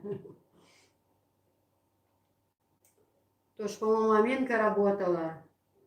Сейчас не знаю. Маменька сейчас в Волгодонске живет. Да? У нее уже 3 детей. Да ты чего? Да. Ничего себе. Такая женщинка уже стала. Тоже была малюсенькая. Меньше Софии была тогда, Мгм. когда мы туда переехали. Наверное. Да, я вчера тоже побелил 2 дерева. А что, у вас так тепло уже? У нас еще снега сколько лежит. Еще рано нам деревья белить в апреле, наверное, да? Ну, снег Да. это у вас тут лежит, а он в Аргуне у нас нету снега. Но все равно еще обычно ж перед Пасхой, когда там белят там. в тех Если у краях. нас дня 2 назад в Аргуне было плюс 19, а на следующий день уже была минусовая температура. У нас водяного снега полно еще. Он жил у моей дочки на канале ролик. Кто не видел, посмотрите. Это там все белое. Здесь вроде бы Чечня она и небольшая, но здесь всегда погода меняется очень быстро. Вот я, бывает, с Аргуна, когда еду к ним, у нас там солнце вовсю светит, а здесь, наоборот, прохладно, там пасмурно. А бывает наоборот. Вот я еду от них, и вдалеке видно такое, что небо такое, как вроде, кажется, вот дождь заходит, темное. Прям вот полосою так вот стоит, видно вот эта вот граница между светлым и темным вот этим небом. Приезжаем в Аргун, а там пасмурно. И вот я же говорю, что не совпадает. Но раньше было наоборот. Раньше там всегда солнечно, водяно всегда тускло, дождь это. А сейчас наоборот. Сейчас в основном там холодно, водяно, светло и светит солнце. Поменялся климат все равно. Раньше наоборот было. Да, киса, походу уснула наша Иша с кружкой в руках. А у нас еще снег. И у нас снег. По последним данным Петровна и работает еще. Да. Ой, ну и памятник прижи. Анжела ее боялась, что она укол сделает. Приветствую всех. Приветствуем. У Амины 3 детей. Ну, видишь, сестренка ездила в Зубьёва. Да, у нас 7-го снег выпал 3 сантиметра и растаял. У нас весна, киса. Салиха, ты еще здесь, ты вроде собиралась спать, потому что тебе рано доить корову. А сама неугомонная, да? Ты видишь, не можешь нас просто оставить, понимаешь? Так, у нас весна. Да, не, ну тут как обычно бывает. Раз снег, тут знаете еще вот какой момент тут введено, здесь же горы, и вот тут такое бывает, что никак вот как сказать правильно, не разъяснится, не разъяснится. Вот идет к этому долгое время, идет, может так чуть-чуть побыть один день тепло, уже прям весна кажется, все, лето, а потом как зарядят дожди, и все, и вот они льют, и льют, льют, и потом, когда уже начинается массовое тепло, вот когда пошел первый день, второй, и все просто на глазах. Вот вчера только, кажется, почки набухали, чуть листики, уже день-два массового солнца после дождей, и все расцветает мгновенно. Влаги достаточно. Это... Просто, я не знаю, как будто за ночь все, вот выходишь уже будто в другой двор. Ой, я очень люблю свой дом, свой двор, люблю делать дела, и уже я Анжелу настроила на свой лад, то она как-то те года, как-то сейчас она сама уже не дождется весны вообще, чтобы мы убирали, наводили порядки. А мы обычно, когда это делаем, у нас начинаются пикники, картошку печем, и сосиски печем, и шашлыки часто делаем, и мама приезжает. В общем, посиделки начинаются у нас тогда капитальные. Как мы хорошо в том году отмечали твой день рождения. Помнишь, шашлык такой Ой, вкусный. это прошлого году мы только не отмечали. Уже люди писали, что у вас каждый месяц день рождения. Ну так у нас сейчас только начинаются они. Да. Открываем, да. В апреле у Софишки, в мае зятя, да? В апреле у Софишки. Наоборот, у зятя в апреле, у Софишки в мае. У нас прям каждый месяц у всех день рождения начинается с меня. 21 марта у меня, 30 апреля у супруга, 13 мая у Софии, 28 июня у Анжелы, 16 июля у Весхана и у этого, у Сюси тоже, да? В один день же у Сюси Весхан день рождения. Да, с разницей в 16 лет у них. Да, уснешь тут с вами, киса, пишет Коля. У нас мороз сейчас минус 22 и много снега. Ирина, это та, которая в 4 часа утра стоит коровой. И у нас много снега, ну не так холодно. Кисочка, добрый вечер. Привет тебе, маме с Украины, місто Львів. Львов, видишь, Привет, Львов. Широко дякуємо, да? Не широко, щиро. Щиро дякуємо, да, извиняюсь. Да. Ну скажи, как я раньше говорила чисто на украинском. И сказки, петь могла, все. Во Львове в последний раз я была в 90-м году. А я в 87-м. Это сколько уже? 31 год, да? 31 год, а там 10, да. Да, вот это последний раз я была там на свадьбе у сестры двоюродной. Свадьба проходила там в Ивано-Франковском районе. Помню, где-то ехали автобусом туда далеко, высоко в горы поднимались. Я думаю, господи, какая свадьба. Подъехали, такой шалаш здоровый, до того красивый и большой. Я думаю, да здесь и людей нету. Для кого такой шалаш? А там свадьбы ночью гуляют. Вот так вот на вечер собираются. Всегда сначала молодые идут в церковь, венчаются, потом всю ночь свадьба. Песни, вот эти вот танцы их, живая музыка. Мне очень тогда понравилась свадьба. Но правда, что мне это не нравится, что ночью мне уже хотелось спать, а свадьба-то идет. Вот, да. А я в 87-м году была с дедушкой, мы летали во Львов. Ну, это родина их. Была родина, просто они переехали, жили на Донбассе. Я же уже говорила, что мама у меня с Львовской области, а папа с Тернопольской. Тернопольская область, Бережанский район, село Славятин. Ой, да, все это было. Мы раньше каждый год, как у папы отпуск, мы ездили. Или всей семьей ездили, или бывало так, что у меня брат был маленький, мама оставалась дома с ним. Уже наши. Вот, а мы, так что Львов для меня много таких воспоминаний из детства. Конечно, хотелось бы еще побывать, но не знаю. Да, Чечня сказочное место. Коля пишет, у нас уже тюльпаны растут. Ты что, Коля, серьезно что ли? Азов. В Азове, что он, по-моему, живет, да? Азовский район. Ну да, там оно ближе, это ж как бы юг Ростовского, Ростовский район. Рядом стоит, да? Добрый вечер. Ну, что пишешь, Ляжна? Здравствуйте всем. На 10 лет. Всем, Ты кто одет. сейчас в эфире. Одяшна, да. Посадил. Да. Да, где люблю. Прослезился. Я на машине что, напхать то цель. Верка там. Да.